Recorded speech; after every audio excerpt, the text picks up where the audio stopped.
Welcome to Post High School Football.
Hey, we're streaming live from Jimmy Redmond Memorial Stadium tonight. Final district game of the 2025 season. And it is senior night. As you can tell on your screen, Post Antelopes, Abernathy Antelopes. Always a fine game whether we're there or here. So looking forward to that. But first we're going to honor all the seniors who are on the football team as well as the those in the band. I believe cheerleaders, trainers, and that should be about it. So stay with us. We'll let you watch the tunnel. That's where everybody's going to come out of, and we'll just be quiet and y'all can enjoy it. We'll do the regular pregame right after the presentation. Thank you.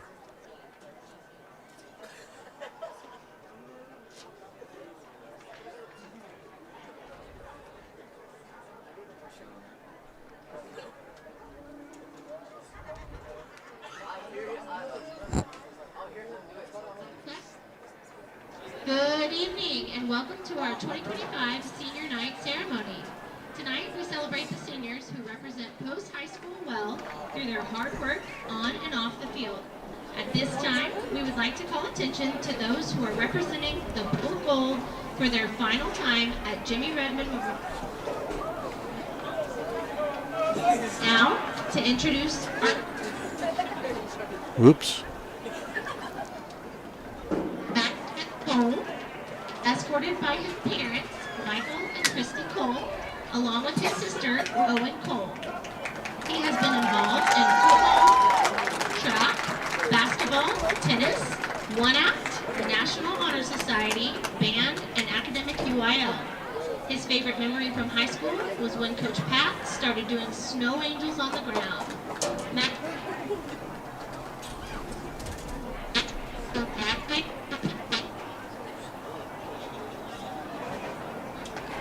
will graduate with his high school degree and his associates from SBC in the spring. He plans to get a bachelor's in business and pursue a career in EMS and go to the fire academy.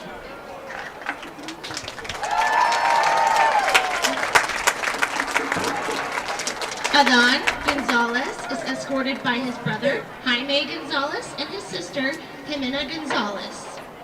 Adon is involved in varsity football, one-act, and track.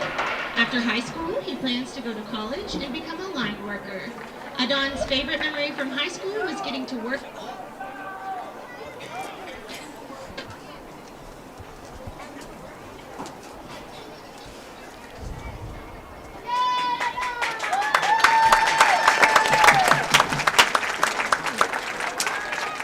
Colton Hawkins is escorted by his parents, Ashley, Mitch, and Corey, and his brother, Caden.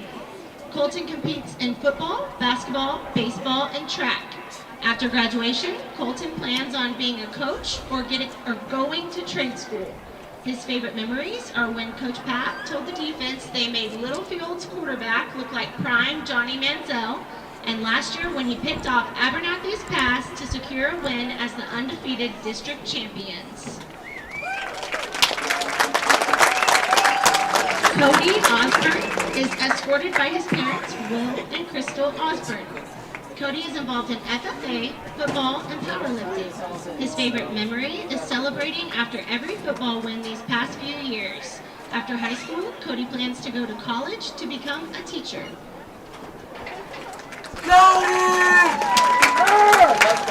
Brayden Osborne is escorted by his mom, Charla Osborne, his grandma, Patricia Martin, and his brother, Dontavius Osborne. Brayden is involved in football, basketball, track, and powerlifting. His favorite memory is cracking jokes on the bench his freshman year. After graduation, he plans to become an automotive technician.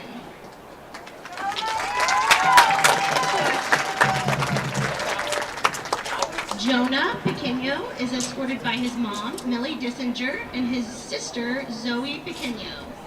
Jonah is involved in football, powerlifting, one-act, UIL, current events, and informative speaking. His favorite memory is when Adon and him were losing their minds at state for one-act play. After graduation, Jonah plans to become an anesthesiologist.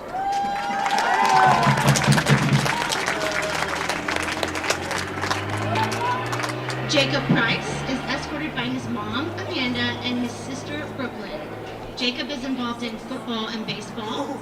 After high school, Jacob plans to attend college somewhere or join the workforce.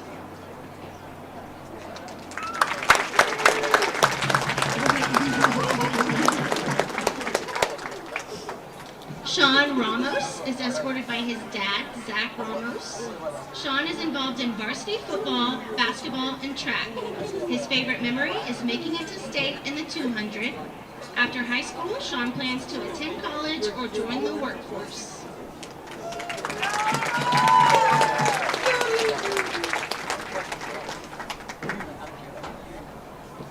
EJ Saucedo is escorted by his mom, Stephanie, his dad, Javier, and his grandparents, Ernest and Diana. EJ is a varsity football player. After graduation, he plans on going to the military. His favorite memory from high school was catching his first touchdown in a JV football game.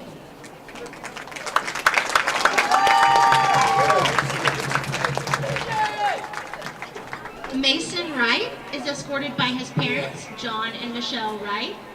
Mason is involved in varsity football, track, and National Honor Society.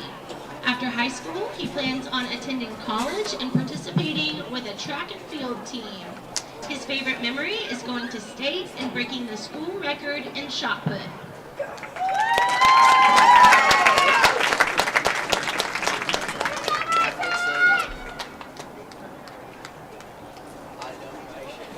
Tonight, we celebrate our senior football players for their incredible hard work, dedication, and teamwork throughout this successful season and the years before. Your commitment on and off the field has set an inspiring example for all of us. At this time, the senior football players and their coaches will go back to the locker room and join their teammates for their pregame warm-up. Please give one more big round of applause for our senior football players.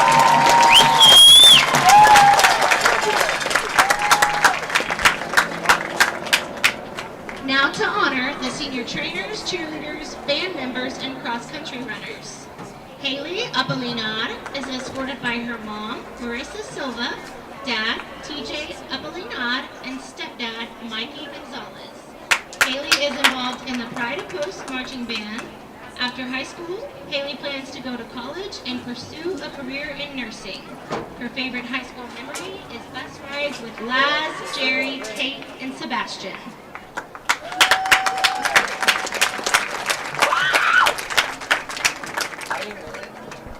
Kendall Bullard is escorted by her parents, Cody and Hannah Bullard. Kendall is involved in athletic training, National Honor Society, Student Council, Academic UIL, and our PCT program. After high school, Kendall plans to attend college. Her favorite high school memory is messing around on the sidelines with Jasmine when they have no idea what's going on in the football game.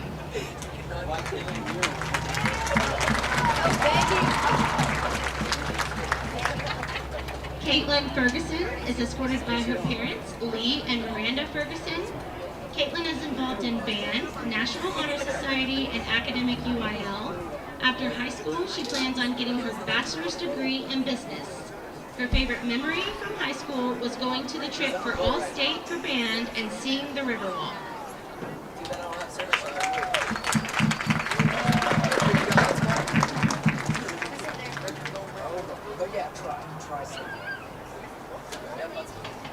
Julian Gonzalez is escorted by his dad, Jeremy Abraham, and his grandma, Irene Abraham.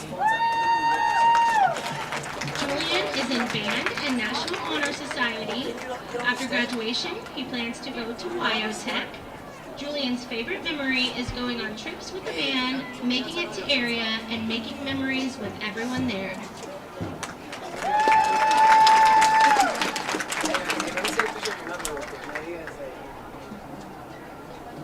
Jasmine Gonzalez is escorted by her parents, Francisco and Martha Gonzalez. Jasmine is involved in student council, athletic training, academic UIL, and the PCT program. After high school, she plans to go to college and get a bachelor's of science in nursing. Jasmine's favorite memory is riding back in the van from away games, singing Party in the USA with Kendall, Riley, Maya, Abby, and Coach Wright.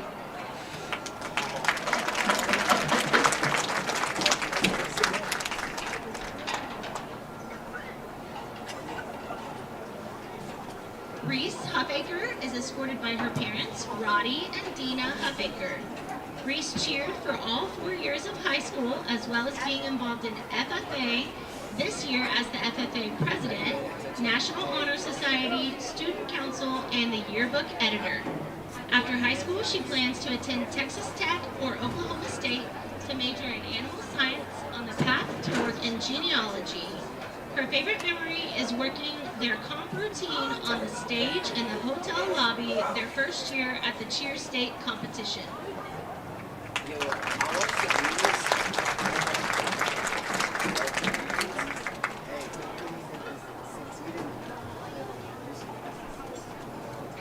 Abby Lechuga is escorted by her mom, Amanda Harris, and dad, David Lechuga.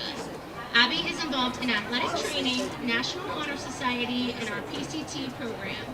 After high school, Abby plans to become a labor and delivery nurse and eventually get her real estate license. Her favorite memory from high school is doing donuts on the gator in the turf room with Maya and Riley.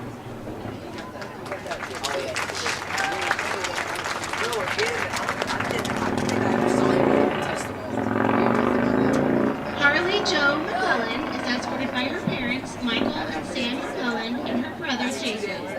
Harley Jo is involved in volleyball, softball, track, athletic training, one act, national speech and debate, NHS, academic UIL, FCA, and our PCT program. She is also the secretary of the senior class and the president of student council. After graduation, she plans to go to Texas Tech to get her BSN and work toward becoming a trauma-certified nurse working in the medical surgical unit. Her favorite memory is when her and Araceli jumped the fence at Bolton and her leg got caught, causing her to fall.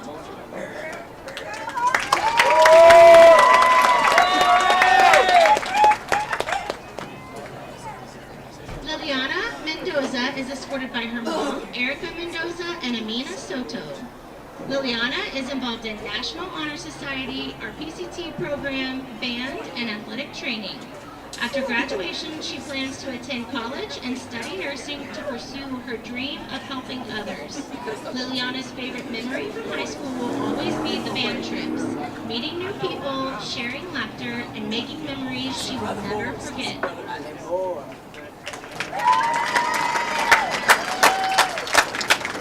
Rylan Morris is escorted by his parents, Chuck and Christy Morris. Rylan is involved in FFA, cross-country, track, photography, and yearbook. After high school, he plans to join the train crew for the BNSF Railway. Rylan's favorite memory from high school was having fun with his friends.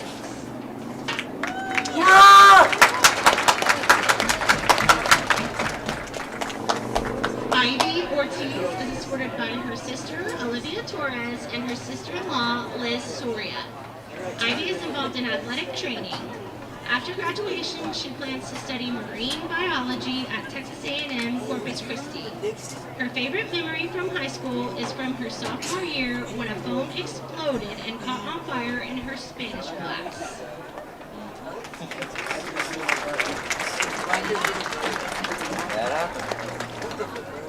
Adriana Rangel is escorted by her mom, Amber Segura, her godfather, Justin Loria, and her dad, Christopher. Adriana is involved in volleyball, basketball, track, NHS, student council, and cheer. After high school, she plans to go to Texas Tech to study to become a doctor. Her favorite memory is when they would do fun activities at the end of the school year, like balloon fights, karaoke, kickball, and volleyball in the arena.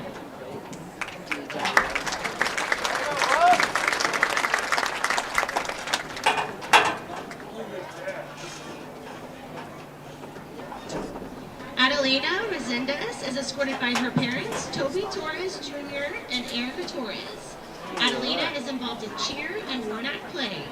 After graduation, she plans to go to college for surgical technology. Adelina's favorite memory from high school is going to state in one-act play and Coach Davis and Miss Gowie hitting the van on the car garage.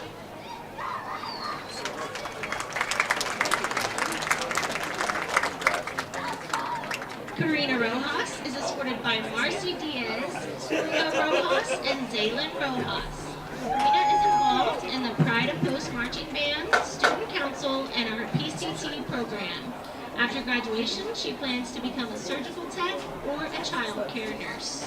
Her favorite memory from high school is making drum major 2 years in a row, and when her, Malaya, and Carmen were playing around and tripped over Malaya's walker.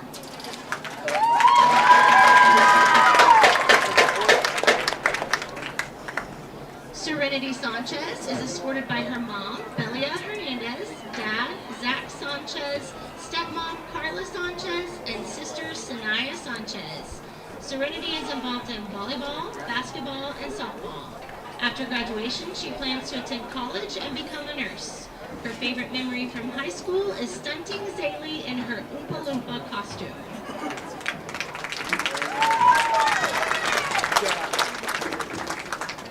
Malaya Saucedo is escorted by her parents, John and Keisha Rodriguez. Malaya has been a varsity cheerleader for 4 years and is a member of Student Council. After graduation, she plans to attend Texas Tech and become an OBGYN sonographer. Her favorite memory from high school is when we played Sunray and Reese helped her down the stairs while Jada carried her walker.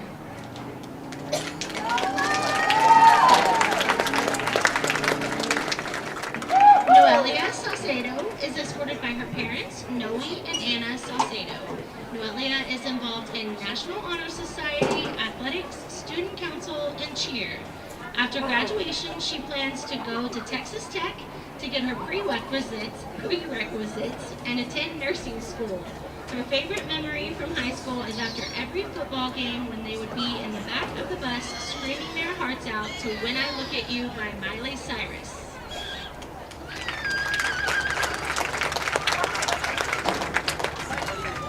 Daciana Sedbury is escorted by her brothers, Titus, Talon, and Messiah.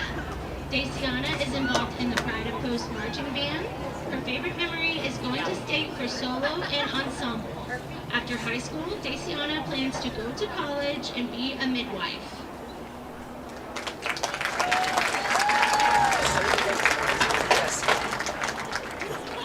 Each of these students has contributed to the history and pride of the Bold Gold Antelopes during their time at Post.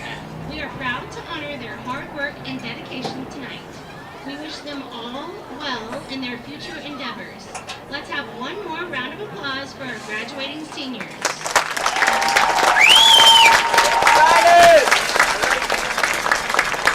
Now, let's play some Bogle football! Welcome to Post High School Football on postsportsradio.com. Corporate sponsor for the 2025 season is McDonald's. I'm loving it. This broadcast is made possible by RRC Wholesale, Payne, Powell, Trude, and Chandler, Post Car Wash, Carson Construction, Harp Girls Holding, Holly's Drive-In, Post Independent School District, XL Energy, Swift Stop Convenience Stores, Post Plumbing, Heating, and Air, George's Family Restaurant, Happy State Bank, Jackson Brothers Meats, Sonic, Post Family Dentistry, Judge Lee and Marcia Norman, D&D Winco 2, KSSL Radio, the Post Dispatch, and Pocalambro. And now here's the RRC Wholesale pregame show on postsportsradio.com. All right, welcome home to Jimmy Redmond Memorial Stadium at Post, Texas, home of the Bold Gold Antelopes. This is the Antelope Bowl against the maroon and white antelopes from Abernathy. Tonight the weather is seasonal fall weather. Beautiful tonight here at Redmond. Kickoff temp should be 63. We're almost there. And it'll be 57 degrees at the end of the game. I say we have a slight chance of rain, but that's not true, is it? Not for another 2 weeks, maybe. It is the 7th day of November. Happy birthday, Mom. It's week 11, the last week of the 2025 regular season, which is the 5th week of the District 228 Division I schedule. And it is senior night, as you just experienced, for the Bold Gold. Last year, the winner of the Antelope Bowl received the district championship trophy, which was, of course, Post. And Post is this year is 3-1, Abernathy 2-2 in district play. For the season, Abernathy is 5-4, while Post is 7-2. Last week, the maroon and white beat Olton 70-15, and the Bold Gold blanked Floydada 62-0. According to TexasFootball.com, Post should win this game by 7 points. Post is ranked 24th in the state, Abernathy 33rd. Jim Plummer here, along with statistician Carter Petty. Marine veteran Mike Travis are going to celebrate the Marine's birthday in a week. Mike, shake your head, yes or no? 3 days, I think. 3 days, on 3 days. And also Post class of 2017 grad Russ Morris is here, and he'll be taking a closer look at the Abernathy Antelopes just a little bit. Coach John Wright interview, we hope, about 6:50. We may have to cut that short. Russ, let's go ahead and pray. We need it. Yes, sir. Father God, we thank you for a wonderful week that you've given us, Lord. Thank you for wonderful fall weather that you've provided us with today. I ask that you keep everybody safe on the field, as well as the players, coaches, officials, fans in the stands, and us up here in the press box. No matter what happens tonight, we do everything according to your will. In Jesus' name we pray. Amen. When we come back, Russ will take a look at the Northern Lopes of Abernathy when the RRC Wholesale pregame show continues on Post Sports Radio. Have a great idea for an energy drink, but don't know where to start? At RRC Wholesale, we make it simple. From our chemist creating your perfect formula, to our design team crafting eye-catching labels and retail packaging, we handle it all. As a woman-owned Texas business, we believe in helping brands of every size succeed. With low minimum orders, national and international logistics, and the support to get your drink onto the big box shelves. Ready to launch your brand? Visit rrchwholesale.info or call 806-370-0419 today. The Post-Dispatch is proud to support all of our local high school sports. They're excited to bring you all the weekly scores and highlights of your favorite teams, as well as keeping you informed about everything going on in the community. Subscribe today. You can choose to have your newspaper mailed to your home or business, or subscribe online and get the news when it's convenient for you. They're proud to serve the community and proud to serve Garza County. The Post-Dispatch, community news at the finest. Post ISD is filled with passionate staff, daring students, and deep-rooted traditions of champions. Our state-of-the-art facilities provide top-tier educational opportunities, including career and technical training, advanced academics, and free college courses, creating future-ready antelopes. Our 4-day instructional week allows our students to continually pursue excellence in our distinguished fine arts programs, exceptional athletic teams, and a multitude of other extracurricular activities. Post ISD. We are bold gold. Post Antelope football is powered by Post Methodist Church, a place to celebrate faith, experience loving and caring fellowship, and to join together in Christ's call to service. Become a pilot through structured career and goal-oriented flight training at Post's very own U.S. Flight Academy. Go to usflightacademy.org. Antelope Wash and Dry. Tackle your laundry fast the Antelope way. Antelope Wash and Dry is at 301 South Broadway. These sponsors make Post Sports Radio a reality. An ice cold Coca-Cola is perfect, but only at Sonic can you get a free Coca-Cola that's perfect for you with endless flavors like cherry, vanilla, jalapeno, coconut, and cream. Create a Coke your way, any size, any flavor, free for a limited time, only at Sonic. The Sonic $1.99 menu. So much deliciousness for $1.99 each, it'd be impossible to name them all. But I'll try. Junior Double Cheeseburger, croissant bites, cherry slush, green apple slush with flavor bubbles, cheesy Baja crispy tender wraps. Whew. Get them all on Sonic's $1.99 menu. Bold Gold stands for power, grit, hope. It pumps through our veins and lives in our hearts. It's built people, businesses, communities. Those two words are what we Post Texans live for. It's what we at Post Plumbing love. New construction, commercial and residential plumbing and HVAC. Call the R Brothers. Go Bold Gold. The community of Post continues to be committed to the Post Antelopes, just as Happy State Bank is committed to our customers. Perseverance, commitment, and resilience are key ingredients for success both on and off the field of play. Whether you are cheering on the Post Antelopes, starting a new business, or planning for the future, Happy State Bank is here for all your life's moments. Let us be your partner at Happy State Bank. Visit us in person or at happybank.com. Happy State Bank, a division of Centennial Bank, member FDIC, equal housing lender. My name is Sochi Anderton. I'm a dentist here at Post Family Dentistry. This clinic is a huge example of providing fancy dental care here in Post, Texas, because the residents of Post in these smaller communities, they deserve that same quality of care. We've expanded from 3 chairs now to 6 chairs at this new location. We are very proud here at Post Family Dentistry of our small town values combined with state-of-the-art care. Welcome everybody to the coaches interview portion of the RRC Wholesale Pregame Show. This interview is sponsored by Post Family Dentistry. Russ Morris here along with our athletic director, Coach Wright. How would you say that the Floydada game, if you were to give it a grade, what would you grade it overall?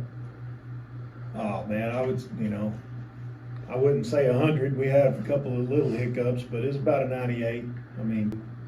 Okay. So Landon made his return to the starting lineup last week, as well as Max Cole. I know we kind of touched on it a little bit in this week's edition of the Post Dispatch, but how valuable was it to have them back on the field last week? I think those kids bring a lot of not just physical positives and support, but they also, both those guys bring a level of competition to each side of the ball that's really important for us. Max is really physical on defense. He's a very vocal guy and kind of orchestrates the secondary and makes sure the communication's good. Landon brings a spark to the offense with his ability and with his leadership qualities that are a big difference maker for us. So it was great having them back. And then we did see a little bit in the game where Josh Segura was factored in at one of the inside wide receiver positions. Is that something that we could look forward to see the remainder of the season?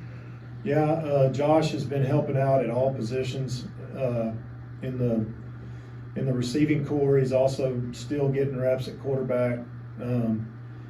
We want to keep him on the field because he's got a little it factor about him too. And not only that, but it gives our two-way receivers a break. And Randon Curtis is now over 1,000 yards on the season. This is the 4th year in a row now that we've had a Bowl Gold running back surpass 1,000 yards. Does that speak volumes to what the core mentality of this team is, or? You know, I'm a firm believer that offensively you go as the running game goes. Even with a prolific passer or prolific passing game, you still have to be able to run the ball effectively to control the game. And I think between Randon and Luca and our offensive line, we're able to do that weekly. All right, so now we turn our attention to Abernathy. You know, this is the 41st edition of the Antelope Bowl. But this year, you know, just like last year, it was a major environment playoff type atmosphere. District title was on the line last year. So how would you say your guys are ready to handle, like, basically a playoff game before the playoff season actually starts? I think as a team, we've got the kind of momentum right now that facilitates this being a good game for us. The message all week has been this is the district championship game, and it really is. We win this game and things fall the way they, should per se for the other teams in the top three. We'll have ourselves a top three tie for first. We're going to treat it like a district championship game. These kids know what's on the line and what we got to do to finish the way we want to finish at 8-2. And if we are fortunate enough to win tonight, we're going to celebrate that with gold football and get a little catapult going into the playoffs and handle it that way. These kids deserve to be back-to-back district champs, and I've talked to the other teams in the district about the three-way tie, and we're all going to treat it like a district championship. The seeding, the seeding is all the seeding does is decide who goes where in the playoffs. Okay. The record, if we can get this one won tonight, it'll be a 4-1 record for all three teams, and all three of us will be district champs. Coaches. Focusing back to Abernathy, they've been bitten by the injury bug this year, and that's putting it very lightly. Yeah. Was very shocked to see that they hung 70 on Olton last week. How did they do that? Because it caught, I don't know about you, but it caught me by surprise. So first off, they got to play them at home, and Olton did not play well. But at the same time, Abernathy's got good coaches and good kids and good tradition. And they've done a good job coaching-wise of finding their best athletes and putting them where they need to be successful.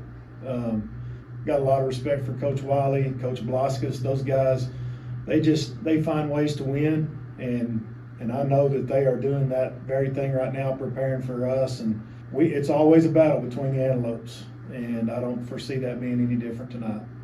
All right, and then lastly, tonight is senior night. I guess in general, what has this senior class meant to you? Well, of course, I'm really attached to this group because they are my senior class, and not only that, but it's my son's senior year, and they just mean the world to me. This senior class, their parents are awesome. They have bought in completely to what we've been feeding them here, and they have really gone above and beyond and made my time here awesome. Just nothing but admiration and appreciation for this senior class. So it's bittersweet that we're coming to the end of our season per se with that group of kids, but at the same time, guys, they've just been an uplifting part of my time here, and I love them and appreciate them so much, along with their families. Next time we meet, we're talking about where we're going to play, who we're going to play first round of the playoffs. What do you think? I think so. I think we're ready to have that talk, and just got to get it done tonight. All right. Thank you, Coach. Thank you. An ice cold Coca-Cola is perfect, but only at Sonic can you get a free Coca-Cola that's perfect for you with endless flavors like cherry, vanilla, jalapeno, coconut, and cream. Create a Coke your way, any size, any flavor, free for a limited time, only at Sonic. The Sonic $1.99 menu. So much deliciousness for $1.99 each, it'd be impossible to name them all. But I'll try. Junior double cheeseburger, croissant bites, cherry slush, green apple slush with flavor bubbles, cheesy Baja crispy tender wraps. Whew. Get them all on Sonic's $1.99 menu. Host Car Wash is the place to keep it clean at West 14th and North Avenue K. Host Car Wash is a modern, soft-touch experience featuring ceramic waxes, a cutting-edge wax that will shine your paint and leave a slick finish. Get the Touch 4 Wash app for a quick, convenient way to pay. You'll get $1 off when you use the app, as well as earn points for future washes. Give your vehicle the attention it needs. 1 block west of Highway 84 behind People's Bank on West 14th. Keep it clean at Post Car Wash. My name is Sochi Anderton. I'm a dentist here at Post Family Dentistry. This clinic is a huge example of providing fancy dental care here in Post, Texas, because the residents of Post in these smaller communities, they deserve that same quality of care. We've expanded from 3 chairs now to 6 chairs at this new location. We are very proud here at Post Family Dentistry of our small town values combined with state-of-the-art care. George's Family Restaurant is open all day at the crossroads of Highways 84 and 380. George's famous food has been served in Post since 1979 and continues to provide its customers with quality food and service. Enjoy Mexican food, barbecue, Greek food, steaks, appetizers, and good all-American food. Everyone gets free ice cream with a meal. Dine in and take out available. Call-in orders welcome at 806-495-3777. George's Family Restaurant serves Post famous food all day at Highways 84 and 380. George's Family Restaurant, famous food for the entire family. The first quarter of Bold Gold football is presented by George's Family Restaurant.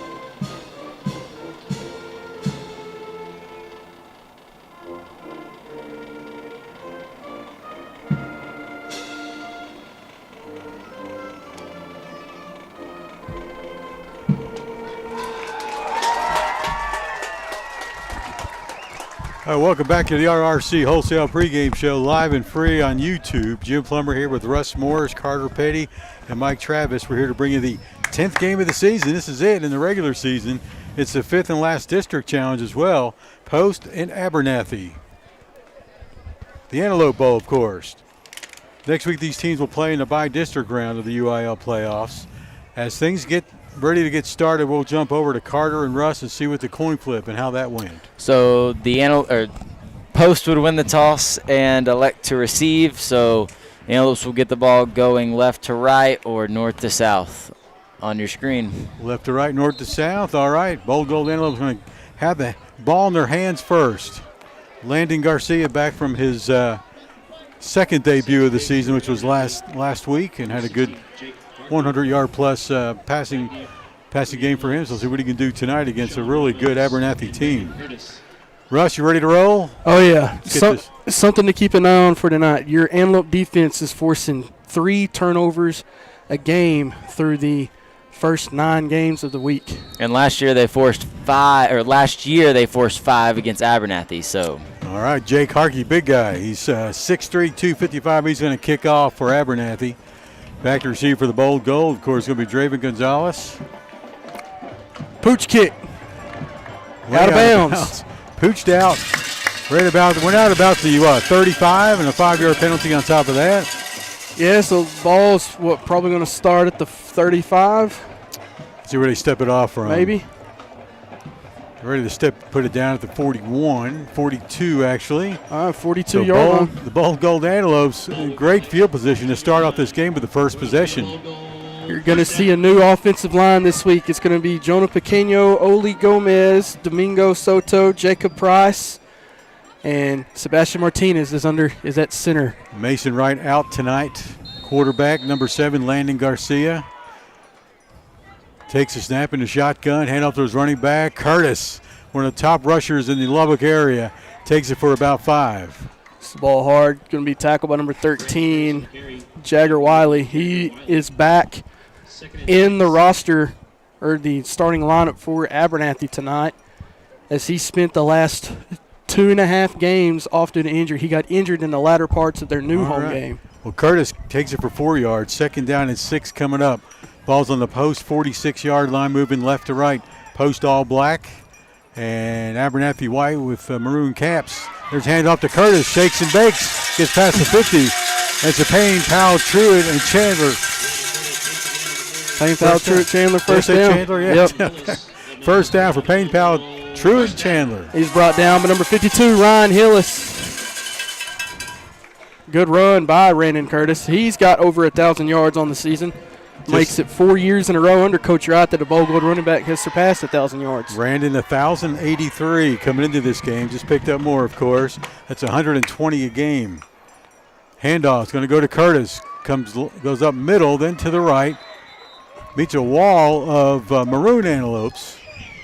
Brought down by number 60, Jake Harkey, and number 5, Maverick Shadden. Go try bringing in taking out the big boys and bringing in a couple more wide receivers. Well, that play was busted up as on the far side. I believe that was Ryan Hillis that got double teamed, but he fell down and he caused a pile and nowhere for Randy to go, and he just ran into a wall of white jerseys. From the Abernathy 46, it's 2nd down and 8 for the Bold Gold. Garcia takes a snap. He's going to hand it off again. His left side finds a big hole. That's going to be Curtis, close to another first, a little bit short. Marking at the 40. He's brought down from behind by number 20, Malachi Walters. So about 2 yards short of the first. Brings up 3rd and 2. So bringing in the thumper, Luca Perez going to check in at running back. Daniel Young will check in at the wing, and Daniel Carroll will check in at tight end. Good name for the rusher, Luca Perez. Usually see him on defense, doing well, but when you need a couple tough yards, they put him in there. Let's see what he does now. 2 receivers, 1 on each side. Handoff. It's going to be Perez. Bounces out right. Stiff arms 1 or 2 and is slung down. And he gets the face mask.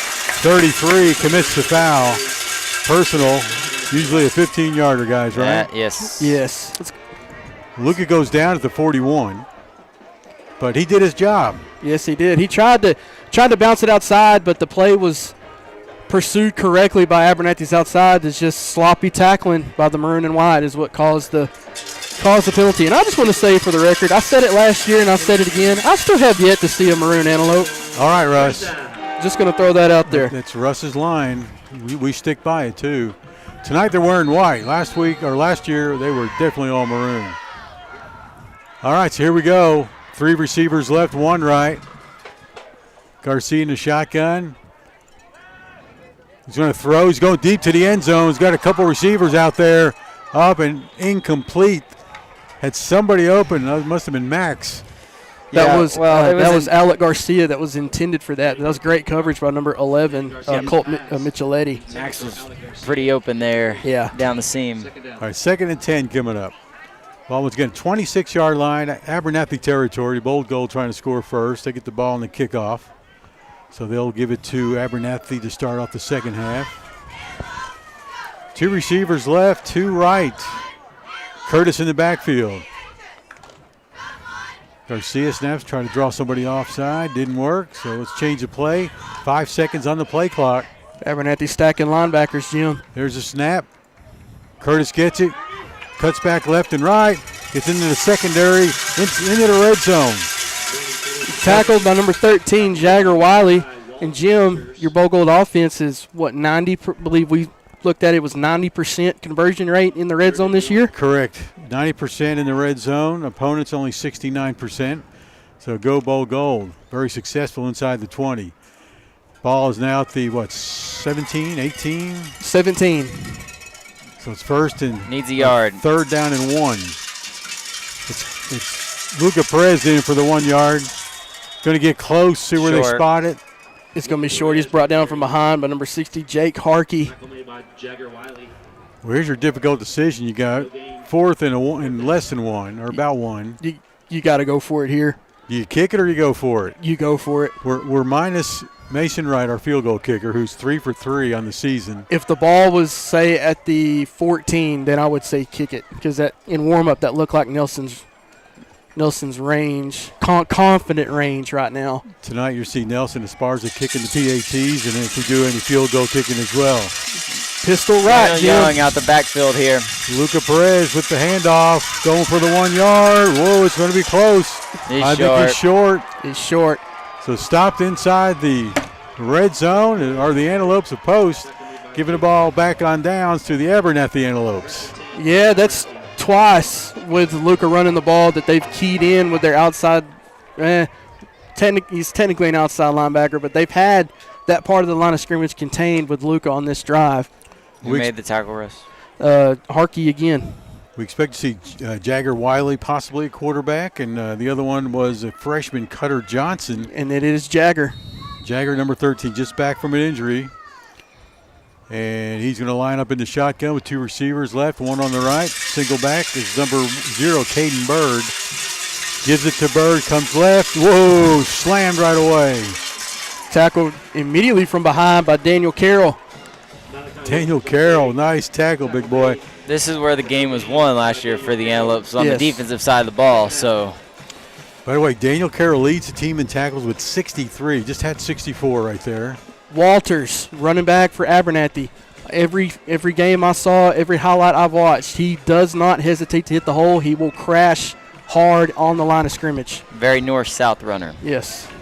Like post, you'll see Jagger Wiley, the quarterback, go to the sideline to get the play, as he just did. Well, then a little Wildcat here. Receiver right and left. It's going to be a direct snap to 0 and runs up the middle. That's the freshman, Caden Bird. I'm sorry, he's a junior. New to Abernathy, by the way. And he gets the first down. Possibly a touchdown saving tackle by number 13, Raiden Osborne. Motion and read option plays have been not kryptonite, but have been a big bugaboo for the Bowl Gold defense this year. And you're going to see with with Bird in the backfield, you're going to see them do that a lot. They're going to try to get him involved. He's one of their best players. All right, so Wiley in the shotgun. Bird to his right behind him. Gives it to Bird. No, it's not Bird. It's 20. Goes right. Picks up 3 or 4. That was Malachi Waters on the carry. And that was Alec Garcia that held him down all the way to the very end to trip him up and bring him down. All right, to the 43-yard line. So 7 yards short of midfield. Second down and about 7. The tone of this game, we kind of talked about it. Jim, you and I did yesterday, and Carter and I touched on it earlier before the game. It's going to be one up front. You're going to have to utilize your size to attack Abernathy's size as well. All right, Wiley in the shotgun, receiver right and left. He's going to fake the handoff, play action, finds a receiver, but throws it behind him, and incomplete. Colton Hawkins forced that incompletion, comes in off of a screen and almost gets to Wiley. It makes Wiley force throw it earlier than what he was wanted to. And Coach Patterson rightfully made Max aware that he cannot be coming in and hitting the receiver like that way after the play. He just touched him. Draven Gonzalez checks in at safety now. 6:04 on the clock after the incomplete. We got 3rd down and 6. Back to pass. Wiley going deep on the right fly route. Up for grabs. Is caught, but I think he's out of bounds. No, they're saying he caught it. I saw him catch it, but look, he was out of bounds. It was good coverage, but it was an even better catch by number 0, Caden Bird. They love to attack him on the fly routes. They did that against Olton all last week. That's how they put up 70. Heck of a catch. Wish I had a camera over there to see the feet in or out. Or foot, right? You just need one. Yeah, just the one. All right, just 1 yard short of the red zone on 1st and 10. It's a great play by 0. Wildcat again with them. He's going to give it to. That's false start. Yeah, I think it was all on the quarterback, Caden Bird. Yeah, well, he's really a receiver, but they put him back there in that Wildcat formation because you got to get him the ball. He looks like the best player for Abernathy so far. Yes, and so far nobody was set on that play. He is by far their fastest player. Yes, for sure. And watching him, I think you can remember this too at the area track meet. He's arguably their fastest player. Yeah. All right, so actually he came from somewhere, though. He wasn't on the roster last year. Yeah, it wasn't at Abernathy. Good point. No, don't know where. Unless somebody lets us know on YouTube, you can tell us. All right, so here we go. He's back there again in the walkout. 1st and 15. Oh, snapped to Bird. He gets bumped around, gets away, though. Back to the line of scrimmage at least. Alec Garcia brings him down from behind again. Yeah, 20 Bird was in the backfield with Malachi Walters, and they bumped into each other and messed up their play a little bit. That's the easiest way, or a guaranteed way for that play to fail all time. So a lot of times we're going to see Caden Bird with a direct snap more than likely. I understand he can throw the ball as well, run it. So we'll see what happens. I mean, if they're going to throw it, 13's going to be back there for him. Wiley in the shotgun right now. Bird is in the left slot. Back to pass. He's looking for Bird. Pumps. Sack in the backfield. Daniel Carroll comes in there. And Keegan Smith forced pressure from the right side. And Daniel comes in from the backside and brings him down for a big loss, big sack. It's hard to believe it's only Daniel's second sack of the season. He does have 15. This will be 16 tackles for loss. Does a sack go in that category as well? Tackle for loss? Depends. Yeah. If he's running, it's going to be a tackle for a loss. If he was in the act of throwing and then steps up in the pocket, try to make some guys miss, that's a sack. Okay. Scrambles are also sacks. Lots of his tackles for loss are on running backs. So. All right, 3rd down and 20 now for Abernathy. Gotta know where 0 is at all times. They had number 8 at quarterback that time. That's the freshman Cutter Johnson. Abernathy takes the timeout. So yeah, they're mixing it up with different quarterbacks in that position. So we'll take a break here. No score is the Carson Construction score. 4:23 left in the George's Family Restaurant first quarter. Not every pass leads to a touchdown, but every game can be a win with Jackson Brothers Meat Locker of Post. With high-quality beef and pork cuts of every variety, plus their sausage and world-famous beef jerky, you might have to play some defense around the dinner table. But this football season can be as delicious as it is entertaining. Located at 121 South Avenue H in Post, call today at 806-495-3245 for Jackson Brothers Meat Locker of Post. We're back live at Redmond Stadium for the final district game, final regular season game for both teams. The Antelopes from Abernathy and playing here at Post. It's 3rd down and 20 for Abernathy. Number 8, Cutter Johnson in at quarterback. He's a freshman. Wiley at tight end. Handoff's going to go to 0. Bird, he gets stopped after he gets past the line of scrimmage. Great tackle there by Luca Perez. Yes. Brings up a big 4th down decision for Abernathy. They got to go. They don't have a field goal kicker that can make it from that far. They can punt. Yeah, they do punt. Just kidding. Malachi Walters is their punter. We saw him take If you take punt from the 29-yard line, they're going to go for it. Could be a short, quick kick. Yeah, well, I mean, I guess so. I would, inside the 10 minutes. That would be the one thing to expect down here. Try to pin us at the 1 yard line. That is in the play. Or go for a Hail Mary. 4th and 18. Gotta know where 0 is at all times if you're the Bowl Gold defense. From the 29-yard line, back to pass. Wiley, he's in the pocket, and he's going to go down at the 40-yard line. Adon Gonzalez, Daniel Young, and Daniel Carroll all in there in the backfield. Bring him down. Party at the football. Post starting their second possession with great field position at their own 40-yard line, 60 yards from the south end zone. Okay, got to capitalize on that defensive stop now if you're the Antelope or the Bold Gold offense. I hate when we play Abernathy because I can't say Antelopes. Nope, it's got to be Abernathy, or you can say we can say Bold Gold and Maroon. Now we'll just say Abernathy and Post. Post with the ball, 1st and 10, their own 38. I thought he went down at the 40, but let's go for the 38. Handoff on the counter is going to go to number 5. Curtis finds daylight, and it's going to be a Payne, Powell, Trude, and Chandler first down. And Maverick Shadden is going to give credit for the little ghost tackle there because Curtis slowed up because he thought he was going to get his head taken off, so he slowed down and trips over his own feet. All right, so to the 49-yard line, 1 yard short of midfield. 1st and 10 for the Bowl Gold. Abernathy trips right. Yeah, they're not stacking them this time, Jim. Three on the defensive line. Hand off to Curtis. Bounces off one tackler. Then a second spins. Brought down after he picks up 5. Trip from behind by number 20, Malachi Walters. Takes it to the 47-yard line in Abernathy territory. Second down. 2 minutes, about 45 seconds to go in the first quarter, which is brought to you by George's Family Restaurant.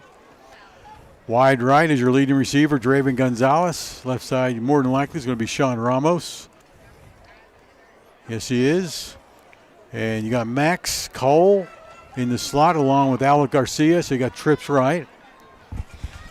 Landon Garcia ready to take the snap, does. Over to Curtis, going to go for that first down marker, gets it and more. Flag comes down, though. Flag, well, it came from the head official, so I wonder what he saw. It's going to be holding most likely because he moved that flag back towards the line of scrimmage. The flag was late, though, but at least it came from the head official because he's the one that threw it. Coach Wright asked for the number on this penalty. That looked like illegal block in the back. No, that's going to be holding. Okay. The way he had his fist closed, it almost looked like an open hand. I'm sorry about that, guys. That's unfortunate. All right, where does that put us now? That puts us at the second 43. And long. Yeah, at our own 43. Back to the post 43. It's going to be 2nd and 16, I believe. Right. About right. 2 minutes, 18 seconds to go in the first. Second and really long, 16 for the Antelopes. Back to pass, post. Landon Garcia gets rid of it. And it's going to be short of the intended receiver. It's going to be roughing the passer on number 52 of Abernathy, so it's going to be an automatic first down. They spot that off from the line of scrimmage or where he got hit? It's going to be a first down no matter what. Going to take it from the 45? 43. If it's from the line of scrimmage. Yeah, they're marking it from the 43. And the ref's ready to walk off the wrong way. Now he's got it. So 15-yard penalty takes the ball into Abernathy territory. Bold goal with a first down coming up. So that would be a Payne Paltruitt and Chandler first down as well. Yes. With penalty or not. Actually, he did run for one as well previously. Puts it at the 42, I believe.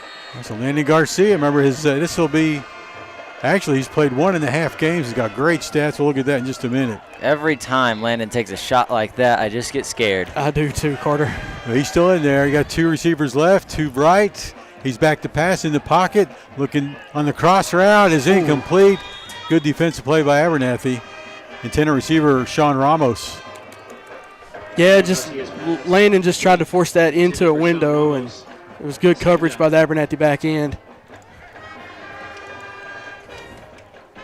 All right, it's going to bring up 2nd and 10 now for the Bold Gold. This is exactly what happened last drive. We got around the 40, 35, and the drive just kind of stalled out. Cannot let that happen this time. There we go. It's 2nd and long. 10. Yes. Second Not 10. bad. From the Abernathy 42 post. Landon Garcia with a shotgun snap. Handoff. Curtis comes to the right side. Cuts up.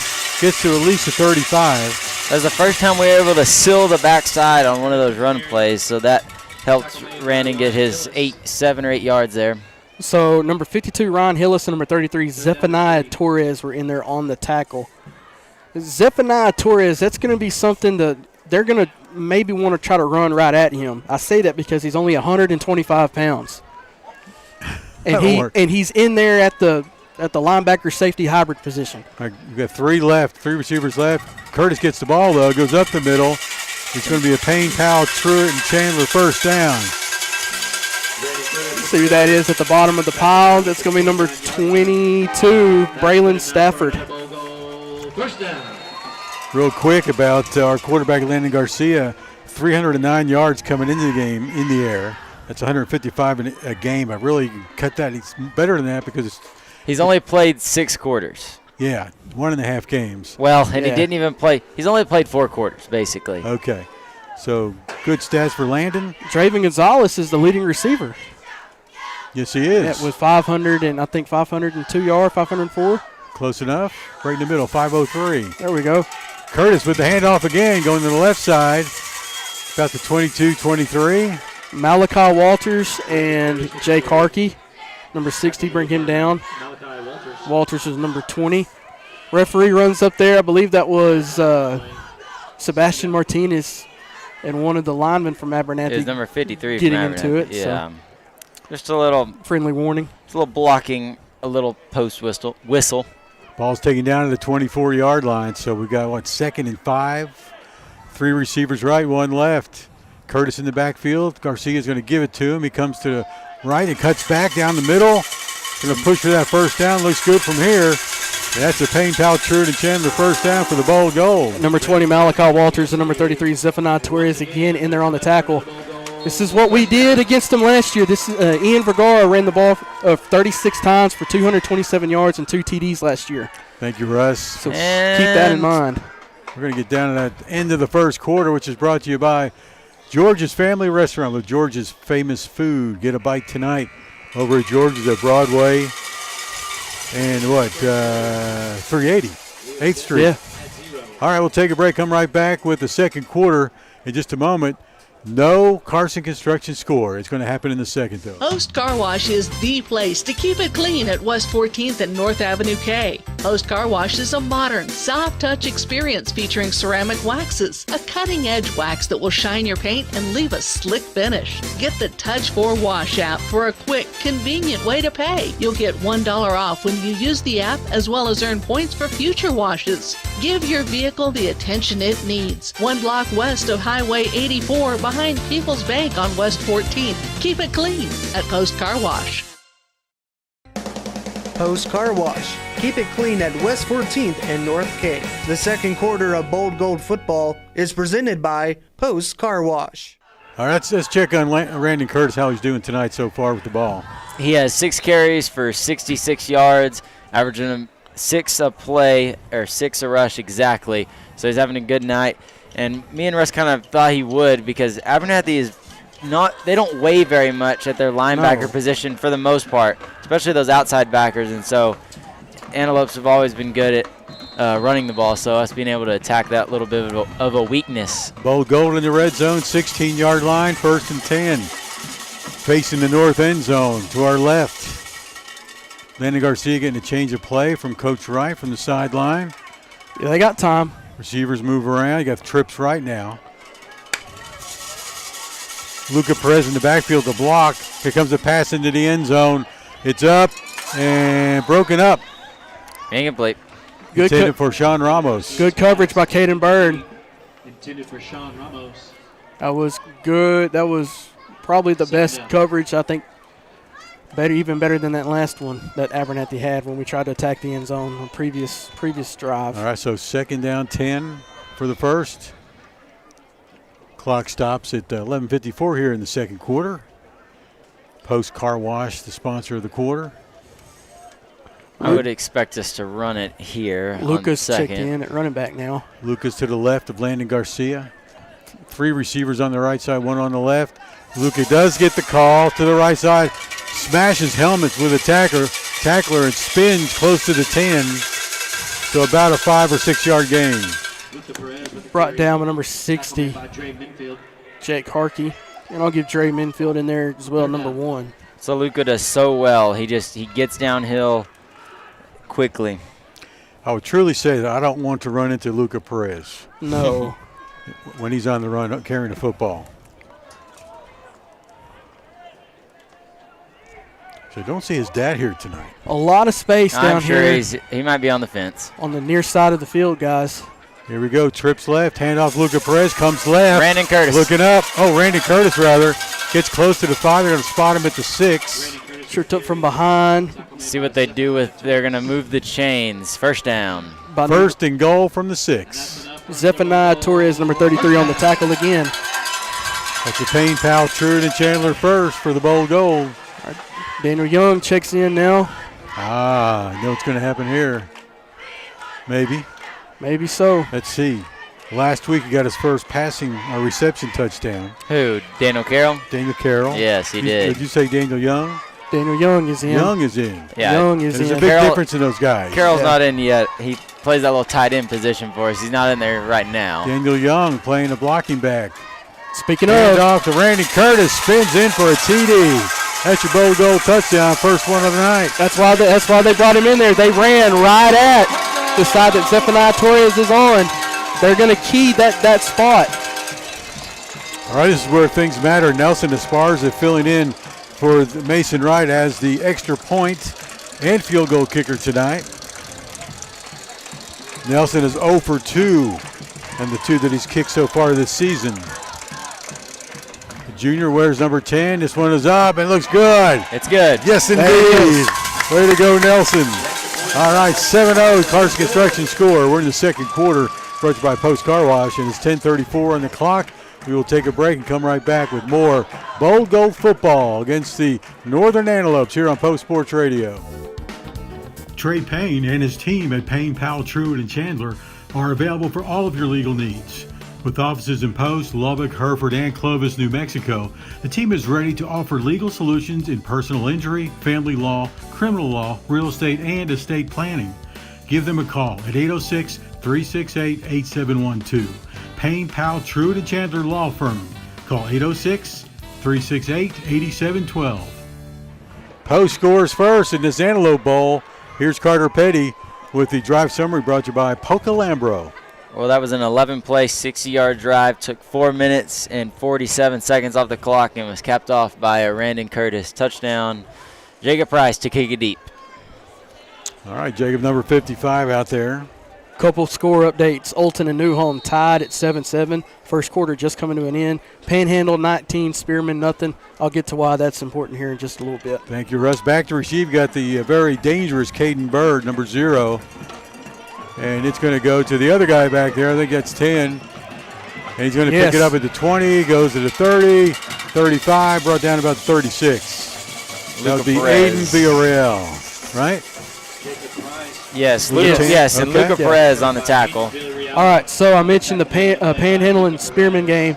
Those two are playing for second and third place in that district. The winner of that game plays the winner of the game that's on your screen at the moment. If it stands right now, if Newholm loses, then that puts a wrench in things for how the playoff picture will look. That would move the Antelopes to the second seed. Abernathy at their own 36. It's 1st and 10. Bird with the direct snap, keeps it, goes left, picks up about 6. Trying to see who that is that came in up there off the pile. I believe that's Keegan Smith that was in there on the tackle. Tackle made by Max Cole. And Max Cole in there as well. All right, so gain of 5 for the Bird kid. And once he gets outside, he can fly. No pun intended. And just to put a pin in that conversation, Amarillo Highland Park is going to lock up 4th place in that district. They beat Sanford Fritz last night 26-6. All right, looks like Wiley's back in there, right? Yes. Hands off to his running back, 20, goes left. Whoa, runs over a would-be tackler. Hey. Malachi Walters with the carry in the run, close to a first. He's short, though. They're going to mark him like half a yard short. Yeah, it was train on train. Walters and Max Cole, they met. Never mind. They moved it. First down. Okay. I didn't see that coming. Oh, well, we got to live with it, right? 9:32 because he ran out of bounds. The clock stops there. Play clock has started, 30 to go. They had to stop the clock. He ran out of bounds. Abernathy used to scoring about 30 points a game. Right now, nothing on the clock here in the second. It's going to be the Bird, direct snap. Malachi sweeps left. Whoa. Runs past the midfield mark, and he took a couple of Bold Gold Antelopes with him. Close to the first, to the 45. He's eventually brought down from behind. Couldn't tell who that was that came in off the pile right off of him. At the post, 45-yard line now.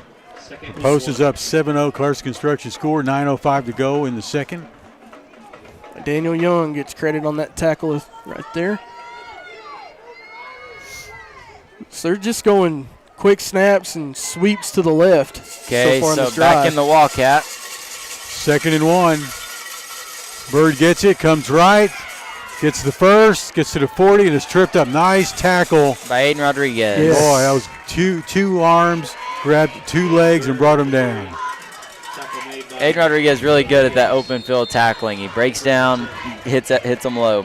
Yeah, so far this game plan that Abernathy's got, they're trying to get in a track meet battle with us. They're not wasting any time. As soon as the ball is snapped, they are gone.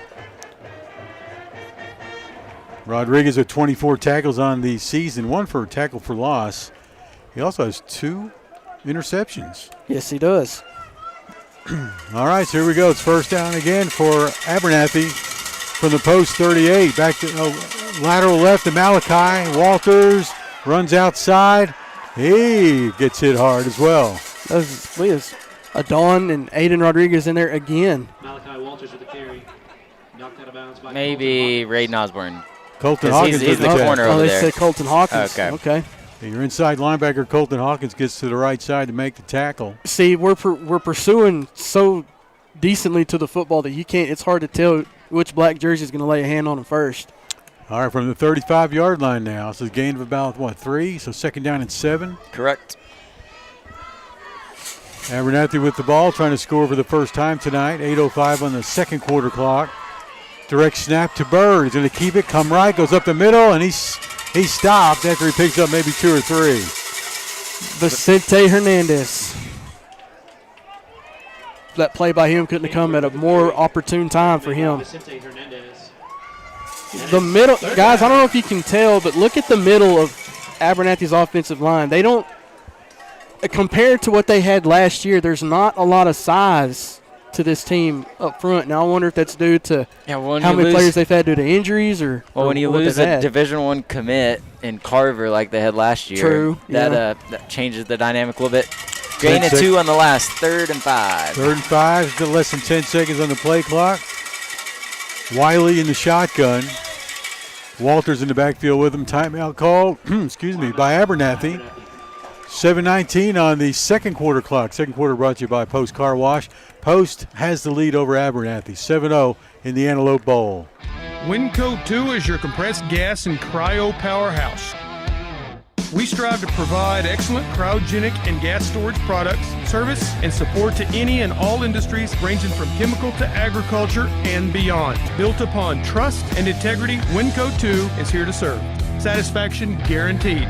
Visit us online at winco2.com. That's winco, the number 2.com, or give us a call, 806-629-4458. Can't spell. Abernathy called the timeout. We're back live from Redmond Stadium. This is the last regular season game. Next week we got bye district. We'll be telling you more about that after the game, maybe even at halftime. All right, so Wiley, the quarterback. We got 3rd down and at least 5. Handoff to 7. No, that's 0. That's 0. I'm sorry. Caden Bird. He's going to be short. Vicente Hernandez in there on the tackle. Tackled on the play once again by Vicente Brings up 4th and, about 3 to go for the first. Well, okay, so before they took the timeout on 3rd and 5, they ran a play to run up, try to draw us off sides. Now would be the play if you were going to do that to do it, but they've only got 1 timeout remaining the rest of this half. Well, that's going to be a question you can ask Coach Wright next week in the interview. All right, you got 3 guys in the backfield. They're going to run the ball here. All right. Wiley, the quarterback in the shotgun, low snap. He loses control of it. He stopped in the backfield. Got a flag thrown on the post sideline. Not sure why. Luca Perez and Keegan Smith in there on the tackle. This is going to be an interesting call here. It'll be in favor of the Antelopes one way or the other. Well, if is it on the sideline, then it's a sideline warning. Could be. And there's no loss there. Just a warning. Okay, Coach Wright is discussing it with the white cap. That's the head official. He's telling somebody to stay back. yeah, so it does look like this is a sideline warning on the Antelope. So it won't be a penalty. It's just a warning, I do believe. So a turnover on downs. Post gets the ball back on their own 31. Still at the 31, or they moved? They didn't put it down yet. We'll wait. Ball's going to be at the 31. Nope, 33. 33, my bad. So 33. There's no real penalty there. Just other than slap on the hand. If we get another sideline warning, it will be a penalty. Yes, sure. And what is that, 15? Yes. All right. Well, this time a warning. We'll take it. We get the ball back. 1st and 10, our own 33. Bold Gold Antelopes with the ball. Landon Garcia hands it off to Curtis. He's having a good night from the running back position once again. Goes for about 5. Tackle made by number 14, Gio Soto, senior linebacker. Put the ball, Abernathy. was that the 42, 43? No. I'm sorry, in the 38. 30s.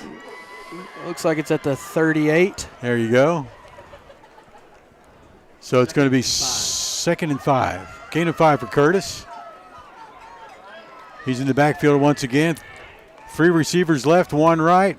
Landon Garcia is going to hand it off to Curtis, coming to the left side this time. Bounces, trying to get outside, just can't get there. And he's gang tackled. He's brought down by number 14, Gio Soto, and number 22, Braylon Stafford. He tried to bounce it outside because he saw that Josh Shiguro had his block on him, but he needed to hold it on a little bit longer. He let go just a tad too early. Curtis does pick up 1 on the play, making it 2nd down and 3rd down and 4, let's say. 5:30 on the clock here in the 2nd quarter. Alec Garcia checks in for Segura. Trips to the right. 3 over there, 1 on the left. Curtis in the backfield with Landon Garcia. He's going to roll right and pass. Does. Out in the flat. It's caught for a Bold Gold. Payne Paltrue to Chandler. 1st down. Just a solid route. Throw it out there into the flat. And good job of Alec Garcia to bring it in. Pushed out of bounds by number 5, Maverick Shadden. It's like a coach on the Abernathy side, a little shaken up after that last play. Alec Garcia kind of got tackled into their coaching staff. All right, so Bold Gold, 1st and 10, still in their own territory at the 44. Abernathy makes a substitution. Ryan Hillis, number 52, checks in for 53, Daniel Salinas. So a quick change at nose guard for Abernathy. All right, so Landon Garcia, junior quarterback, hands it off to his running back, Curtis, bounces around, finds a hole way open on the left side, down to the 40. Steps out about the 37, 38. That's a Payne Paltrue to Chandler. 1st down. It's a good block by Alec Garcia to really spring him free. Corralled out of bounds by number 0, Caden Bird.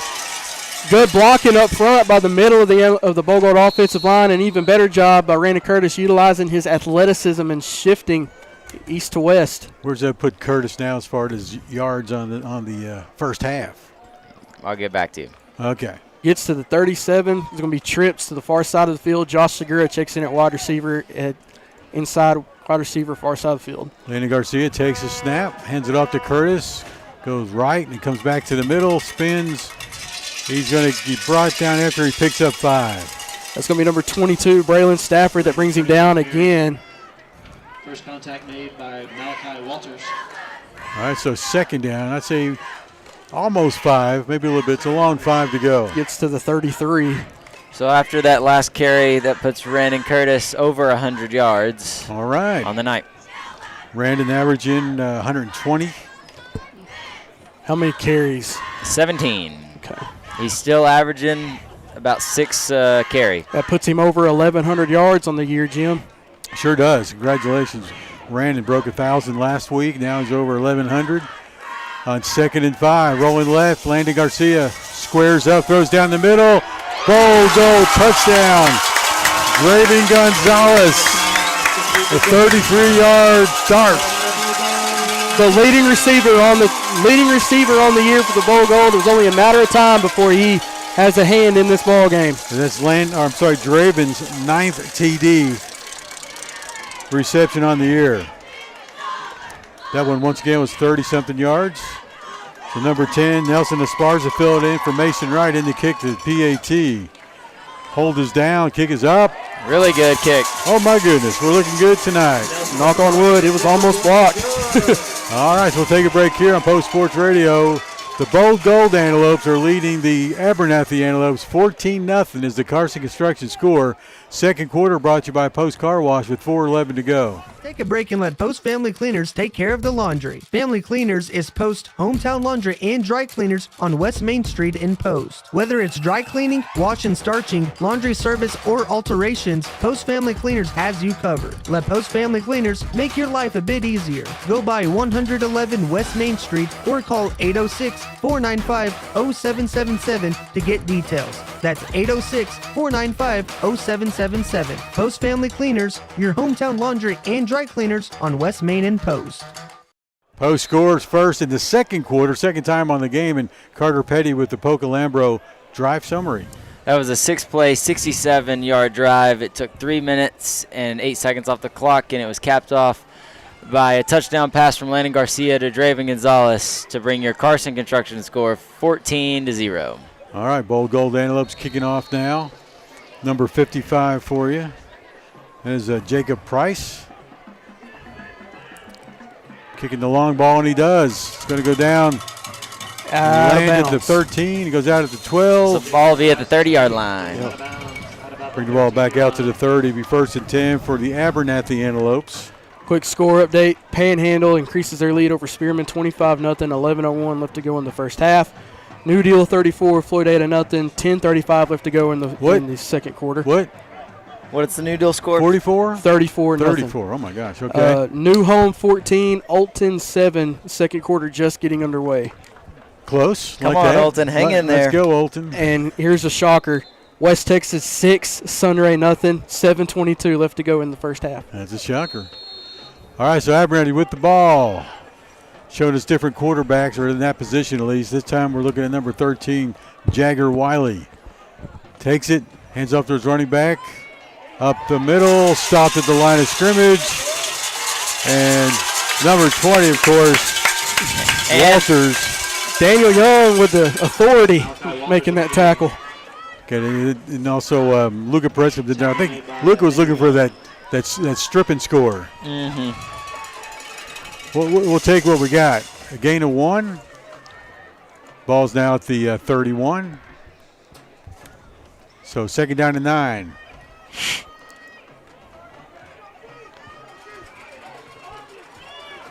All right, got one receiver on each side. Walters in the backfield. Back to pass. Going on the slant route. The number 1 is caught from left to right. Catch by Dre Minfield. He'll be short of the line of gain. Tackle made by Raiden Osborne. Jagger Wiley's pass complete. So 2 yards short. Third down and 2 coming up. Osborne, 3rd and 2. 3 minutes and about 5 seconds to go in this second quarter. The game is flying by. It's senior night here at Redmond Stadium. Well, not a lot of penalties, a lot of plays in bounds, not a ton of incompletions. Bird at quarterback again. Wildcat formation. Wildcat, direct snap to him. He's going to keep it. Stopped in the backfield on the blitz by the Bold Gold. Great play by Colton Hawkins. Loss of big yards. Going to make it 4th and 5. And they're going to punt. They got to punt. So it'll be number 20. Punting. Oh, no, never mind. 33. It's going to be 33. That's Zephaniah Torres. As Russ pointed out, not a big guy. 5'8", 125. Let's see what his leg looks like. He's going to be kicking, or punting rather, to Draven Gonzalez. Punt returns. He's 16-yard average. And this one looked like a pass over here. Was that a pass or a kick? I missed it. It was a kick. He had to get it off in a hurry because of Don and Keegan Smith dang near blocked it. So he had to kick it quicker than he wanted to. Ball goes out at the 42-yard line. Gives Post good field position once again to start this drive. The 4th possession of the game, I believe, for the Antelope, the Bold Gold Antelopes. From the 42, it'll be 1st and 10, moving from south to north, right to left. Post in all black with the gold accents, of course. Ramos by himself on the left side, trips on the right. And it's going to be a handoff on, whoa. It's kind of tripped up is, of course, number 5, Randy Curtis, but he's going to get a yard. Tackle made by 22, Braylon Stafford, and we are now at the 2-minute timeout. Yeah, the 2-minute timeout. We'll take one here on Post Sports Radio with 2 minutes to go in the second. 14-0, the Bold Gold over Abernathy here on Post Sports Radio. On the road or on the go, make Swift Stop your first stop. Located at 124 North Broadway in Post, we strive to make Swift Stop the cleanest and friendliest store around. Whether you pull into our convenient drive-thru or pop inside, you can grab breakfast burritos made with scratch tortillas to fried pies prepared fresh daily to any of the wide variety of snacks and beverages we provide. We have exactly what you need to get you revved up for the miles ahead. We are West Texas owned and we are West Texas proud. So make your next stop a Swift Stop. So we're back from the official 2-minute timeout. Jim Plummer here with Russ Morris, Carter Petty, and Mike Travis, bringing you the 10th and final game of the regular season. We look forward to next week, which will be the postseason. UIL playoffs start with the bye district, and we'll be keeping close tabs on who we may play, depending on the outcome of this game and the other games, of course. Well, to quote the old Johnny Norton song, we're going way up north. We just don't know where yet. Maybe pretty cold up there where we're going. Maybe Plainview or further north. All right, 44-yard line, 1st and 10, or 2nd and 8, rather. Bold Gold Antelopes with the ball. Oh, pass on the slant, intended for Ramos, way ahead of him. Yeah, I think he expected Ramos to be a little bit more ahead of Bird on that route, considering where that ball was thrown at. 3rd down and 8.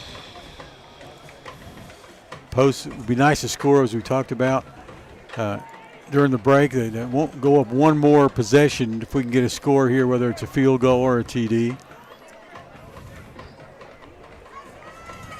After that incomplete, clock stopped at 1:56. Trips left. Gonzalez by himself on the right, and had the roller. Landon's going that way, looks for him, throws, and I think he's got it. And it may be a 1st down. Yep. Draven Gonzalez rips it away from infield, so it'll be just short, so it's going to bring up. Wait, one ref just pointed the other direction. How? I mean, how? We came up with the ball. That's why Abernathy's screaming over there. He ripped it away from him. Yeah, okay, the side judge has signaled 4th down. Yeah, so it's going to be post ball, 4th and 1. My goodness. Yeah. Yeah. All right, we got the ball, guys. Right, 4th and 1. They haven't stopped the clock yet either. Yeah, they did. They held it for a moment. All right, it's down to 1:35. Post has 3 timeouts to use, and the clock is rolling like crazy. I think we're getting ready to use one. Well, let's do it. Yeah, we are. Timeout, Post.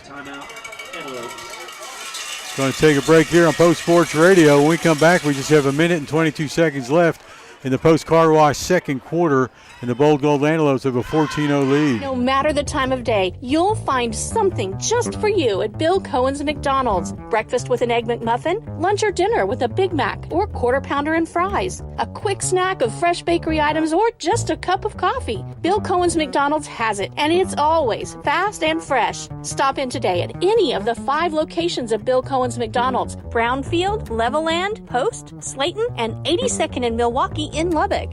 Bill Cohen's McDonald's. I'm loving it. Post called a timeout to stop the clock at 1:22 in the second quarter. And notice the white cap has got a headset on, talking to probably our filmers up in that are next to us, the coaches' filmers. No, probably the scorekeeper. Okay, going to reset the clock. Does the scorekeeper have headset over there? No, but they probably give it around the window. Okay. Yeah, communication is the key to everything, right? So we talked about it during break. I don't know if you guys saw. Let's see what sets on the field. So yeah, the Daniels are in. So sometimes, obviously, we got Luca in there. So when the other team sees Luca, they expect us just to run it right down the gut. Sometimes we sneak Daniel Young out of the backfield and hit him in the flat. You got Draven Gonzalez all by himself here close to us on the left side. Snap to Garcia. It's going to be a handoff to Perez. Gets the first. Oh, hits the ground. Ball comes loose, but ground calls a fumble. First down. Payne, Powell, Truitt, and Chandler first down for the Bold Gold. Landon, we didn't need you to block there. Just hand the ball off. Do not get hurt. Heavy sets come off. Light sets come back on. Watch the coverage at max on the We're going slot quick. receiver. Here we go. The clock is rolling down. 1:13 to go. Handoff. It's going to be Luca Perez. Or no, it's Curtis. Comes outside, gets out of bounds, stops the clock at 1:07. And that's another Payne, Powell, Truitt, and Chandler first down. It was just a simple draw, like a draw counter, just going the other way. But if Abernathy's going to take this long getting set, that's what got Randon all those yards because they're not set defensively. All right, from now the 37-yard line, left hash mark. 1st and 10 for the Bold Gold. Trying to score once again just before halftime, or just going into half. Be a nice little comfortable cushion to go into halftime with another score. All right, here we go. Trips on the right side this time. Ramos on the left by himself. Handoff, Curtis going up the middle, finds a hole. He's at the 20 to the 15, out of bounds at about the 15. They got ahead of Bird, and Bird at the last minute just reached out, pushed him out of bounds. It's a great play, though. Way to get out of bounds. Way to get out of bounds. Stop Payne, the clock. Payne, Powell, Truitt, and Chandler first down with 59 seconds to go.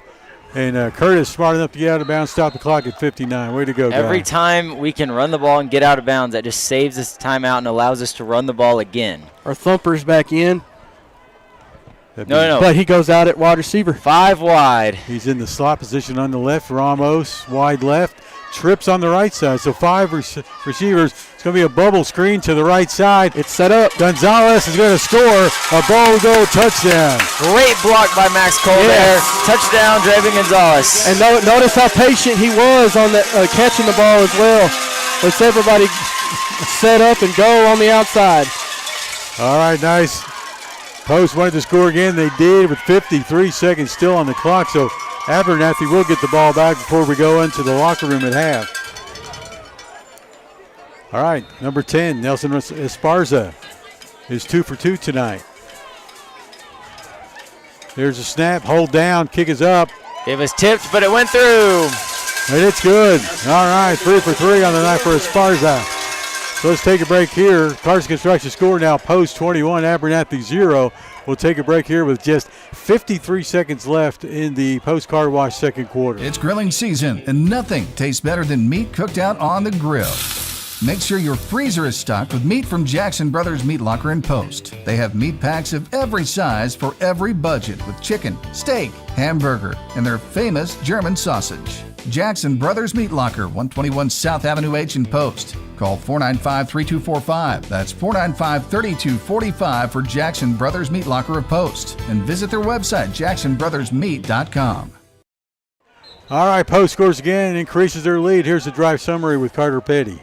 That was a 7-play, 58-yard drive. It took 2 minutes and 32 seconds off the clock and was capped off by a touchdown pass from Draven, or a touchdown reception by Draven Gonzalez, and it brings your Carson Construction score 21-0 in favor of Post. Jacob Price kicks fairly deep.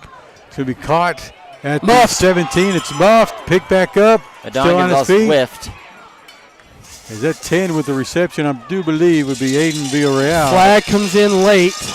I don't even know what that could be. They threw it way away from the pile, so probably not on the defense. Yeah, I think that was. Or on Post. Was that Luca that wound up making the tackle? It was Luca in on the tackle. So Villarreal caught that ball about the 10, and well, you kind of where he first touched it or where he actually picked it up? No, where he first touched it. So it's going to be against Abernathy, looks like, because that's where the. Yeah, and while he's getting the explanation from the white hat as to what this could be. So it's going to go. They're going to mark it off from the 37, whatever the call is. Yep. We know it's at least 10 yards. Yeah. Holding, or could be 15. Where were we where the head ref had a microphone? That was Olton. That was at Olton. That was nice. Yes, it was. Oh, he had a mic? Yes, he did. That's kind of cool. We couldn't hear him real well. We, at one point, Post used to have one at one point in time. I don't know why we discontinued that, but we did at one point, I remember. We're going to take up a collection. All right, here it is.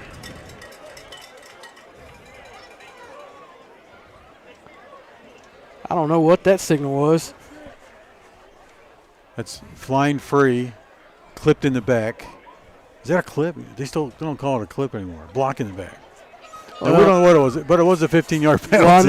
Well, I know. Carter just fined one. I know grabbing the wrist with a hand out is an illegal block in the back, but he flapped his arms and put his hand behind his back like he's in parade arrest. I don't know what to call it. Wiley from the 22 throws almost a pick by Post. Yeah, as Daniel Young almost came up with it. It was a personal foul because it was a 15-yarder. Yeah. So whatever it was, it's 15 yards, and it's first down from there, and then now it's 2nd and 10. It's very personal.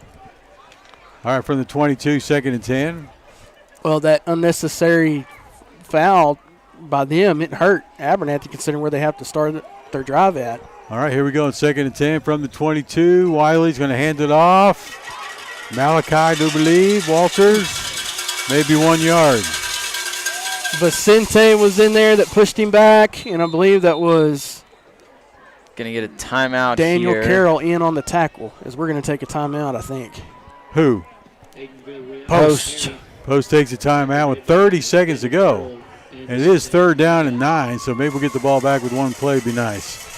So we'll take a break real quick, come back for the last 30 seconds of the second quarter. Post-Dispatch is proud to support all of our local high school sports. They're excited to bring you all the weekly scores and highlights of your favorite teams, as well as keeping you informed about everything going on in the community. Subscribe today. You can choose to have your newspaper mailed to your home or business, or subscribe online and get the news when it's convenient for you. They're proud to serve the community and proud to serve Garza County. The Post-Dispatch. Community news at the finest. Our Post calls a timeout with 30 seconds left in the second quarter with a 21-0 lead. That's the Cards Construction score.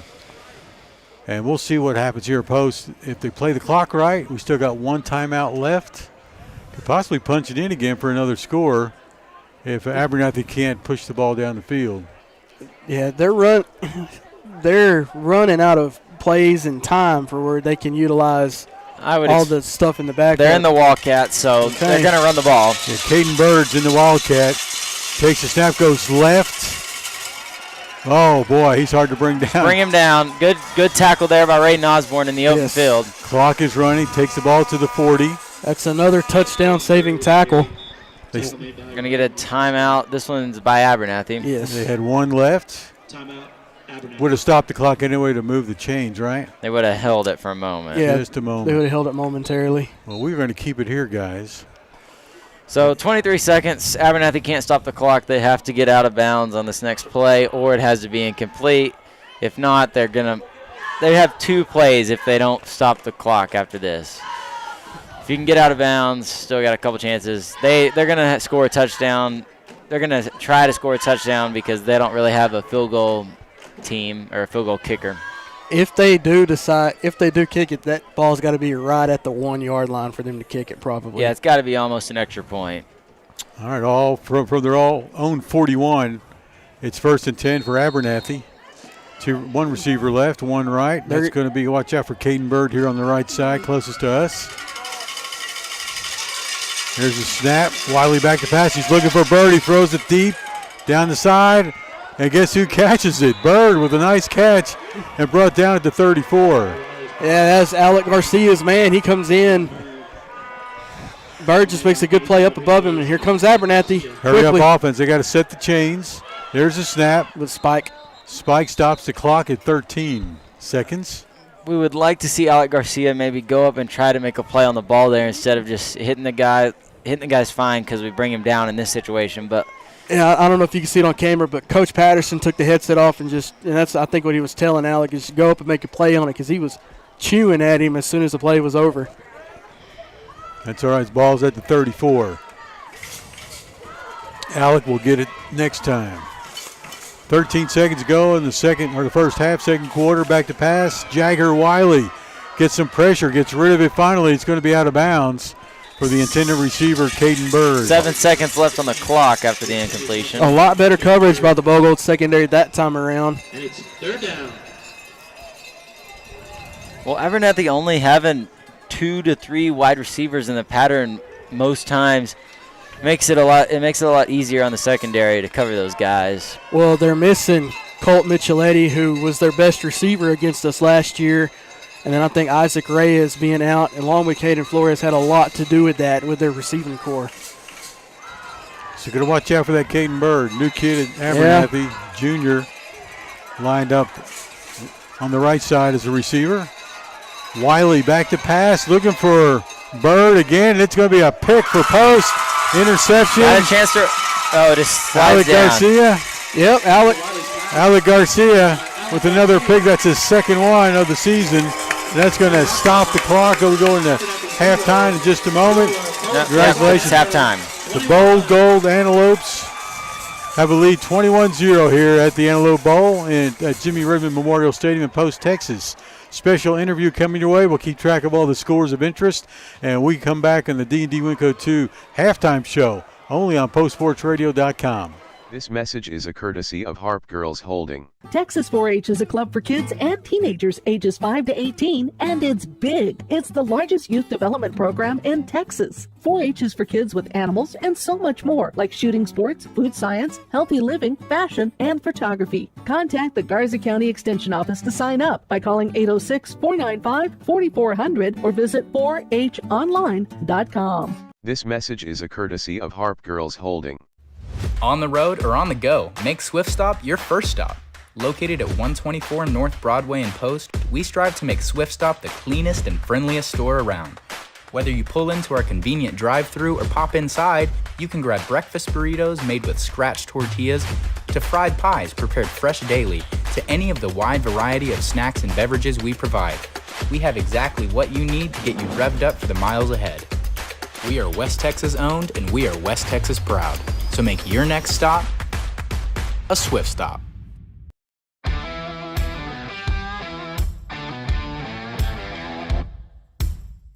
Winco 2 is your compressed gas and cryo powerhouse.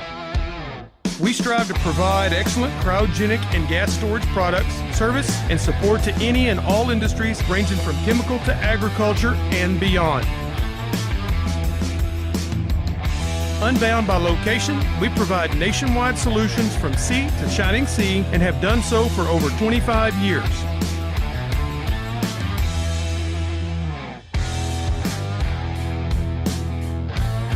Built upon trust and integrity, Winco 2 is here to serve. Satisfaction guaranteed. Visit us online at winco2.com. That's winco, the number 2.com, or give us a call, 806-629-4458. Welcome back to Post High School Football on postsportsradio.com. Corporate sponsor for the 2025 season is McDonald's. I'm loving it.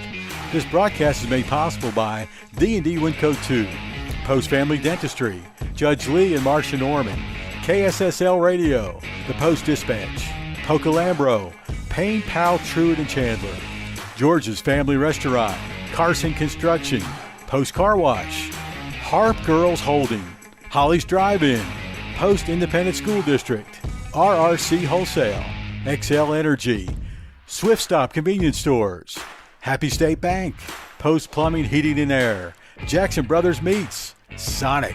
And now, here's a D&D Winco 2 halftime report on postsportsradio.com. All right, your Bold Gold Antelopes at Jimmy Redmond Memorial Stadium are beating the Abernathy Antelopes 21-0 as we get here at halftime. Thanks for joining Jim Plummer, Russ Morris, Carter Petty, Mike Travis.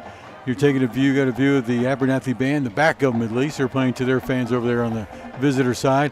A lot going on in the last regular season week. Next week is playoffs.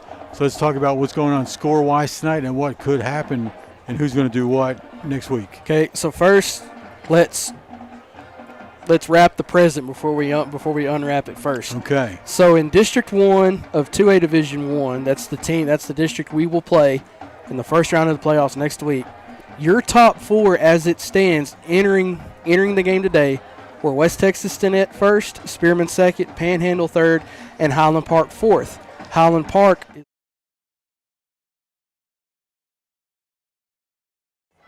We're back.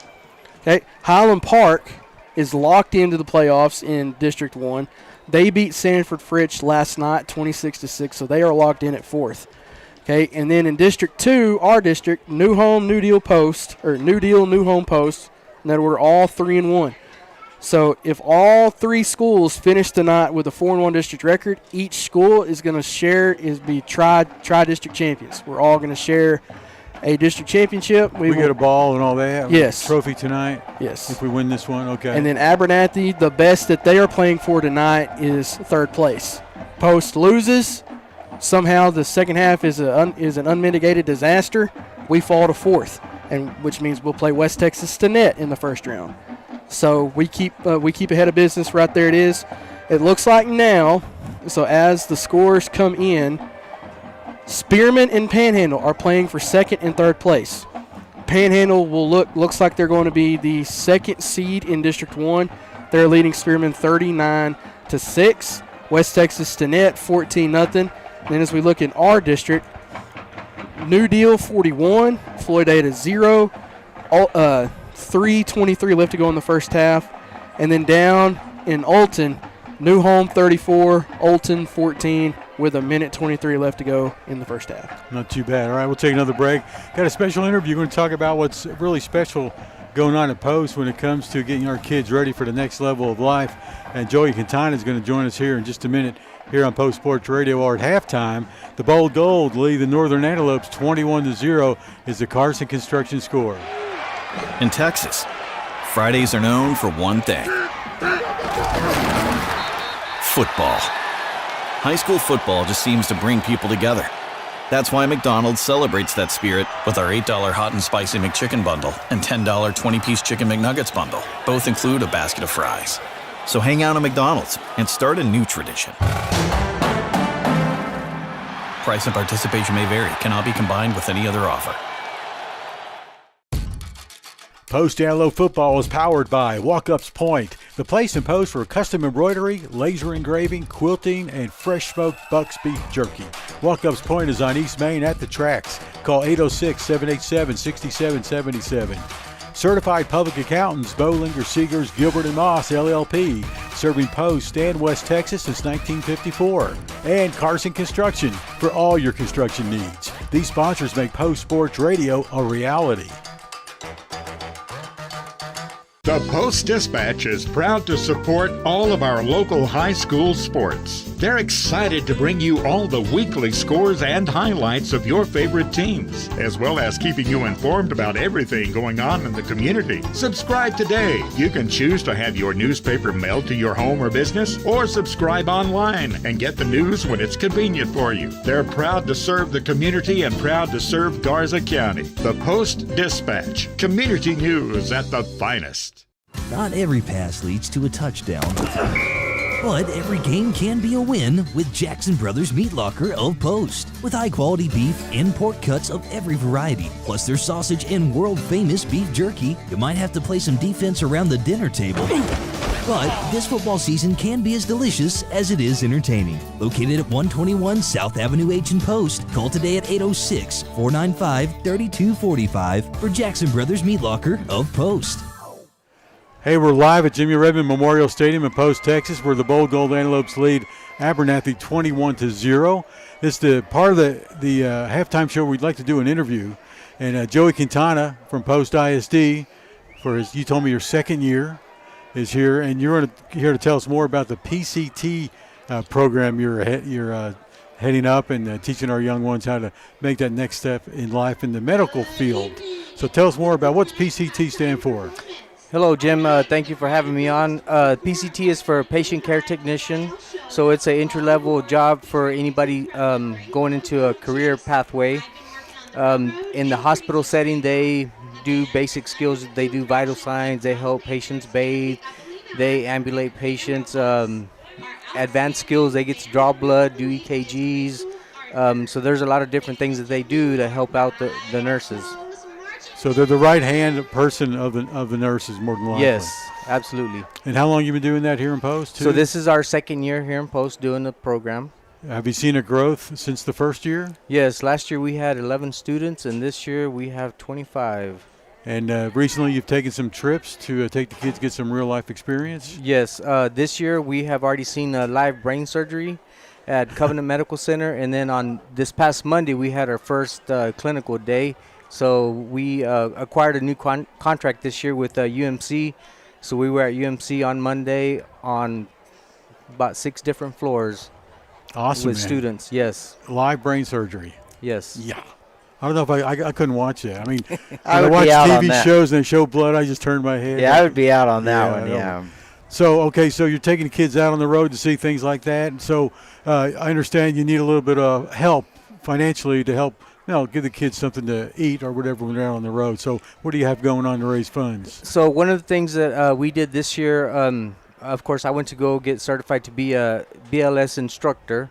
So I got all of my kids certified. So that was one of the requirements to go into the hospital. They have to be BLS certified through American Heart Association. So admin has been generous enough to allow me to teach CPR to the community and use our equipment and use the classroom. So that's something that I'm going to start doing hopefully on Fridays and Saturdays. So if anybody is interested, they can contact me via email. It's jquintana@postisd.net. So we can get that fundraiser started up for our students. Sounds good. And how soon do you want to start that program? As soon as possible. Okay, so I'm ready. Give them a call or give them an email. So if we call you at the school, they'll transfer us? Yes. Well, I won't be able to talk, but they can give you an email or they can take a message for me and I'll get back to you if you leave Sounds a phone good. number. All right, Joey Quintana, thanks for joining us here at halftime. Good luck with your PCT program.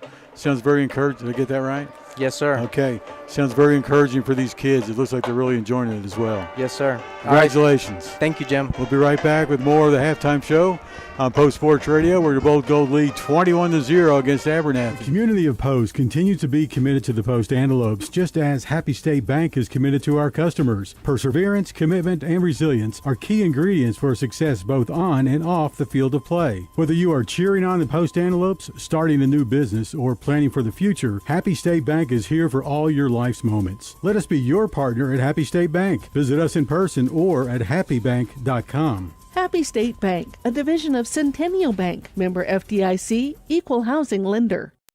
Are you looking to do some work around the house and would like to hire a contractor who does every part of the job? Then give Carson Construction a call at 806-626-3811. Greg Carson and his crew have over 40 years of combined experience and can do new construction, remodeling, and concrete work. Plan now for your spring and summer projects and call the guys who pride themselves on their work. 806-626-3811. Carson Construction, building a lasting relationship with each customer. Call 806-626-3811. Trey Payne and his team at Payne, Powell, Truett, and Chandler are available for all of your legal needs. With offices in Post, Lubbock, Hereford, and Clovis, New Mexico, the team is ready to offer legal solutions in personal injury, family law, criminal law, real estate, and estate planning. Give them a call at 806-368-8712. Payne, Powell, Truett, and Chandler Law Firm. Call 806-368-8712. Winco 2 is your compressed gas and cryo powerhouse. We strive to provide excellent cryogenic and gas storage products, service, and support to any and all industries ranging from chemical to agriculture and beyond. Built upon trust and integrity, Winco 2 is here to serve. Satisfaction guaranteed. Visit us online at winco2.com. That's winco, the number 2.com, or give us a call 806-629-4458. As you're looking at the scoreboard at the top right corner of your screen, you see a Post leads 21-0 versus Abernathy. This is the Antelope Bowl. How many, Russ? Just tell me. How many? 41st Antelope Bowl? This is Antelope Bowl number 41. 41. There you go. All right, so Post leads once again 21-0. Carter standing by with the team stats here on Post Sports Radio. So let's start with Abernathy, the visitors. They have 7 first downs tonight. They have 9 rushes for 59 yards, 68 yards through the air. They are 3 for 6 on those passes. They are averaging 5 yards a play, but the Antelope defense has been able to stop them on 3rd and 4th down a lot tonight, as they are 0 for 2 on 4th down and 2 for 5 on 3rd down. Post, on the other hand, is 24 for 48 on the ground, and they have 14 first downs, 58 yards through the air. They are averaging 6.5 yards per play. Only one penalty on your Antelopes tonight, and that was a holding. Ooh. They also have a sideline warning, but that doesn't really concur a penalty. So Antelopes doing really good, being very disciplined tonight. Antelopes are 3 for 5 on third down and 1 for 2 on fourth down, so pretty efficient offensively as well, as the Carson Construction score is 21-0 at half. Jim. Well, we mentioned this is the 41st Antelope Bowl, so 40 games prior. And the Abernathy Antelopes lead the series 21-19. Close, right? First meeting was in 1947. Post won that one 27-0. And the last time we beat them was last year, 21-13 at Abernathy. More of your stats with Carter coming up next here on Post Sports Radio. This is the D&D Winco 2 halftime show. Here at the Post Area Chamber of Commerce, we are more than events. Yes, we love a good ribbon cutting or holiday market, but the Chamber's real purpose is deeper than that. We exist to advocate for local businesses, agriculture, and tourism. We connect people, promote growth, and keep Post moving forward together. That's why we're here. That's why we work.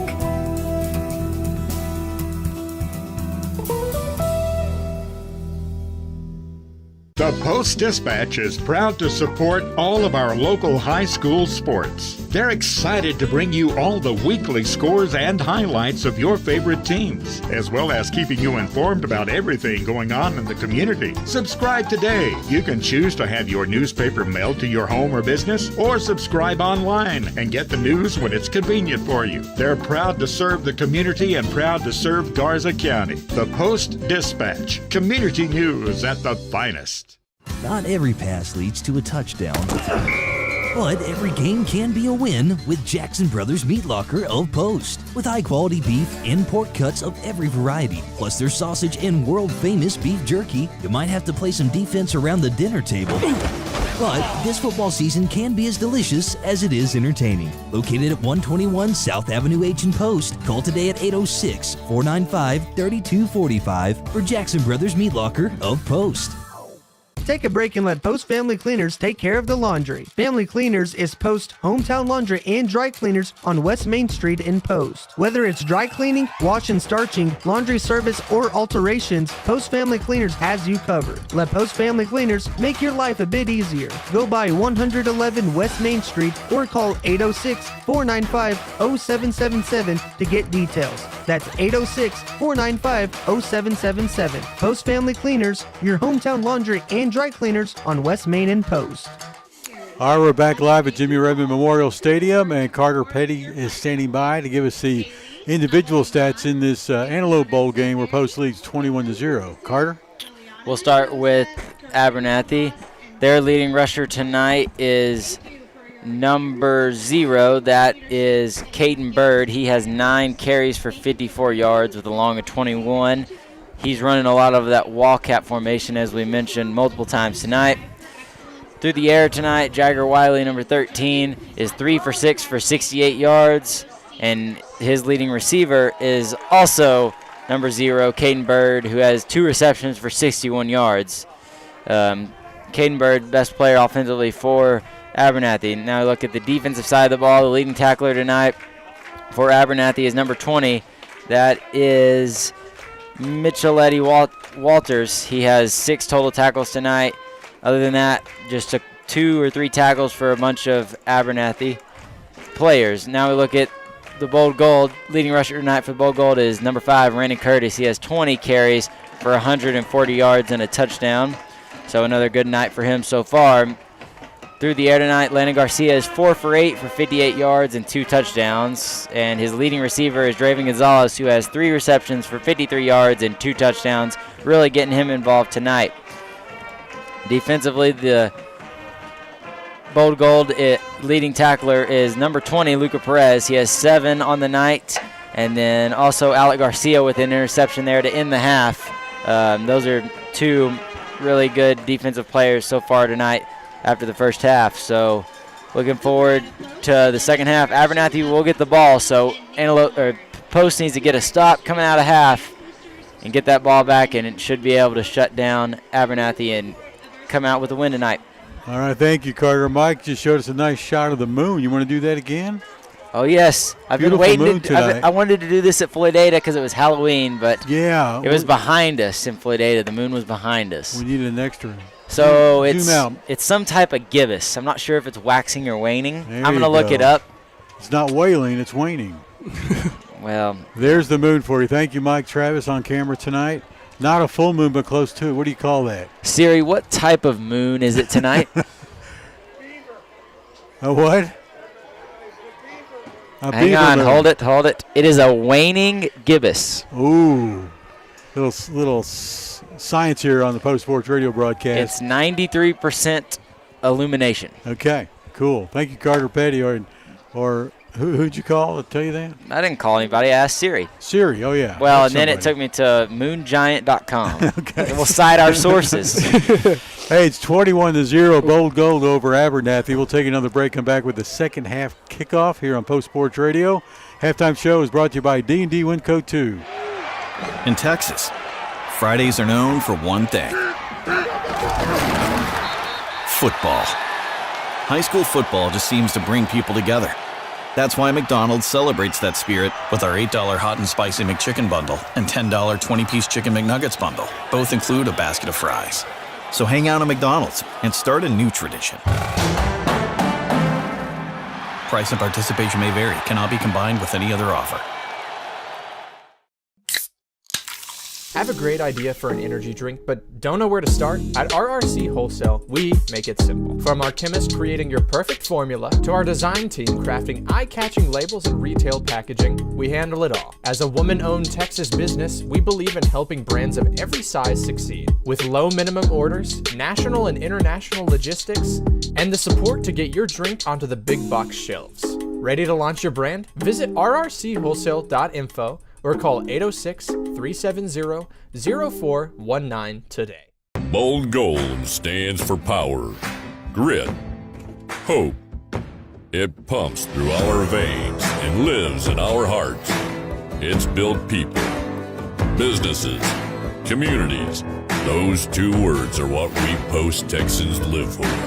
It's what we at Post Plumbing love. New construction, commercial and residential plumbing and HVAC. Call the R Brothers. Go Bold Gold. No, I want to cheat. Skip the drive-thru, drive in, and drive back to a simpler time. Our car hops come to your car to take your order at Holly's Drive-In, 615 South Broadway in Post, featuring old-fashioned burgers, fries, shakes, malts, along with Mexican food, sandwiches, salads, and so much more. And best of all, it's served hot and fresh right to your car. Don't drive by, drive in to Holly's Drive-In, 615 South Broadway in Post. Call ahead at 495-2704 for Holly's Drive-In. Holly's Drive-In, taking you back to the golden days, one bite at a time. The third quarter of Bold Gold football is presented by Holly's Drive-In.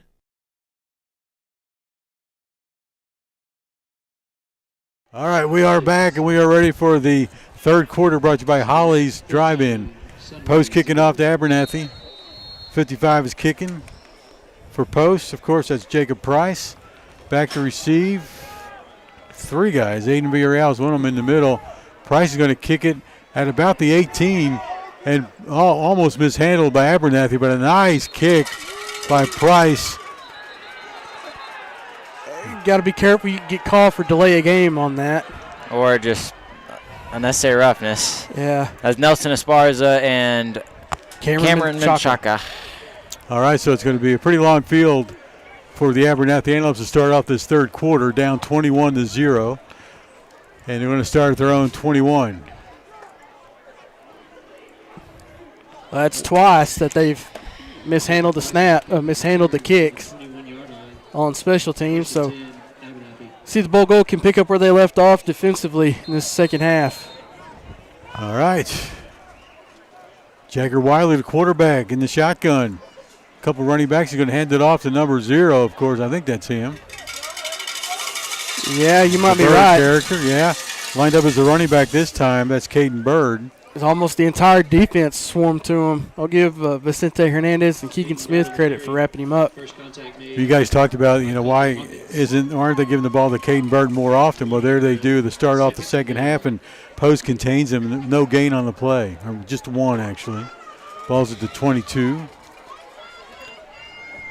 Play clock down to 15. Wiley in the shotgun. One receiver left. Low snap. He picks it up. Runs. Gets tackled in the backfield. Tackle made by Colton Hawkins. Comes in there with like a heat-seeking missile. Don't think it was a tackle. Okay, Russ, give me a rundown. What happened on first? Okay. Jim, I'll be back. It was Caden Bird carried the ball for 1 yard. And then the second play, Wiley mishandled the snap and got tackled for a loss about 6 or 7 yards. We'll put the ball to 15 now. So Abernathy going the wrong direction to start off this second half. 10:43 on the clock. 21-0, post up. It's third down and 16. And Malachi Walters gets the carry on the left side, gets past the original line of scrimmage. That young man is hard to bring down. Yes, he is. He loves to attack the hole hard, or no matter where he's going, he runs with authority. He's pushed out of bounds by Max Cole. Thank you, Coach Jeffrey. Fourth down coming up. And into punt for Abernathy number 33 is Zephaniah Torres. Back to receive for Post, Draven Gonzalez.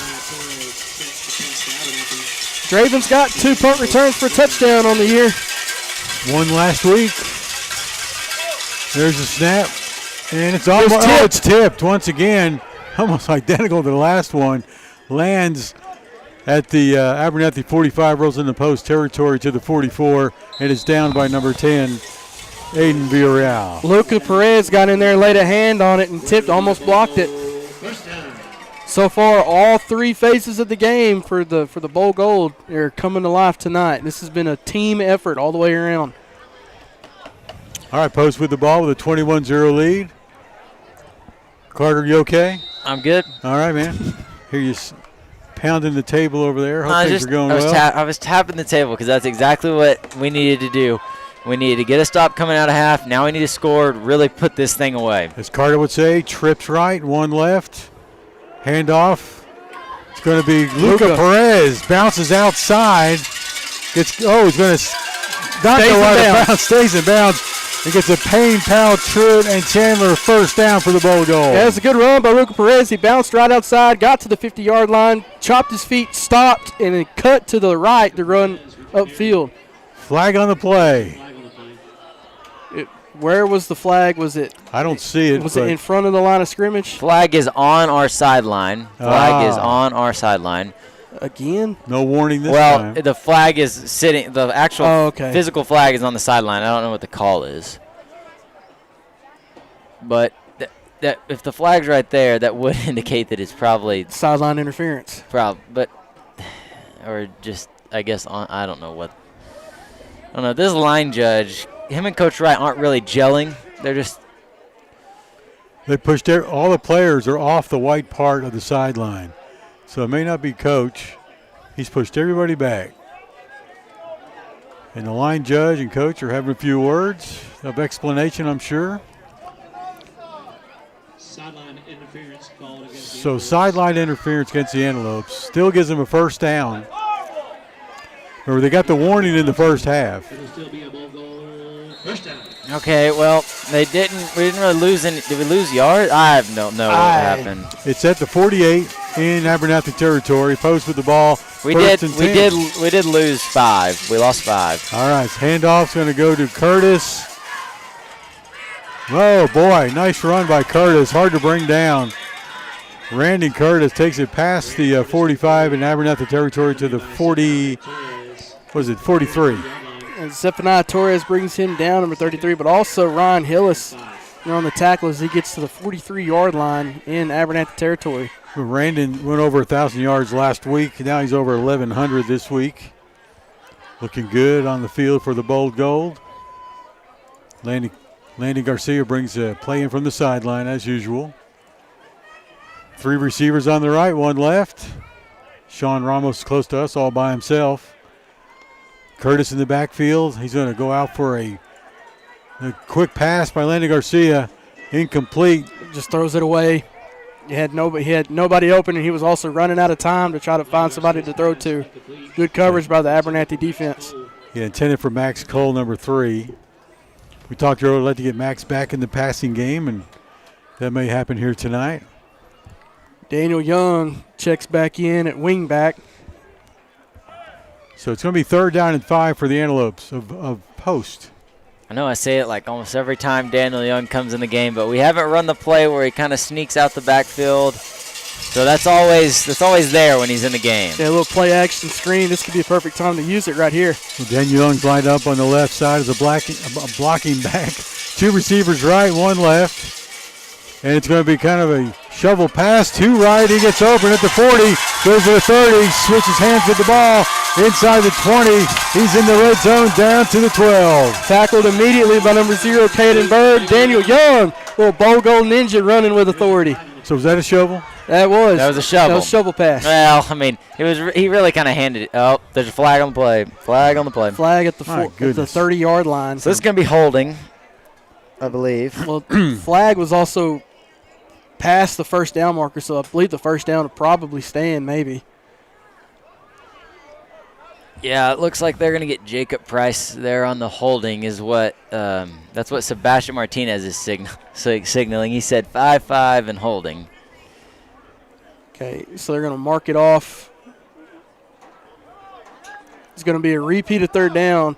No. It's going to be a first down. First down? Yes. They get the first down on the play, but get penalized from the spot of the foul. Yeah, so it was marked off from the 30 to the 40. It's first down. Okay. All right, Post with the holding call. Still has the ball with a 1st and 10 from their own 40-yard, or from the Abernathy 40. Post facing the north end zone, trying to get up there with a 21-0 lead. Add to it here.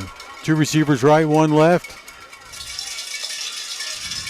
Handoff, Curtis coming to the left side, finds a big hole down the middle. Gets brought down inside the red zone. No flags. Slowed down by number 14, Gio Soto. Now Randon get with a little bit of a quick rest after that little communication for the flag. He's able to catch his breath a little bit and take off with authority. Also, they have had a helmet issue on the sideline. They were working on Randon's helmet. Looks like they did not get it figured out, and he got a different helmet. Yeah, I think he's at previous play was using Isaiah Moreno's helmet. Yes. Almost a little bit of a Friday Night Lights movie scenario. Well, Randon took that ball down to the 17, so it's going to be 1st and 10 for the Antelope, 17 yards away from a TD. Snap goes to Garcia, hands off to Curtis, goes right and then back to the middle. After a couple yards, he's brought down. He's taken down from behind by number 20, Malachi Walters. So he took it from the 17 to the 14, gain of 3. 2nd down. And 7. 2nd down to 7. Carter, how many tackles does that make for Walters on the night? Just out of curiosity. That is his 7th of the night. How many unassisted? That is his 4th solo tackle. Okay. Yeah, he's their leading tackler by far, by 4 tackles. So Post down to almost 5 seconds on the play clock. Trips right. They may have to call a timeout here. No, they got time. Here comes the snap just in time. Double screened right is caught, but immediately taking a knee. Is that Draven over there with the catch? I don't know, but he got thrown down after. That's Jacob Price down. We're going to take a timeout, Jim. Did see a flag on that one. Possibly should have been. There should have been. All right, so we'll take a timeout here on Post Sports Radio. As soon as I find what I'm doing here.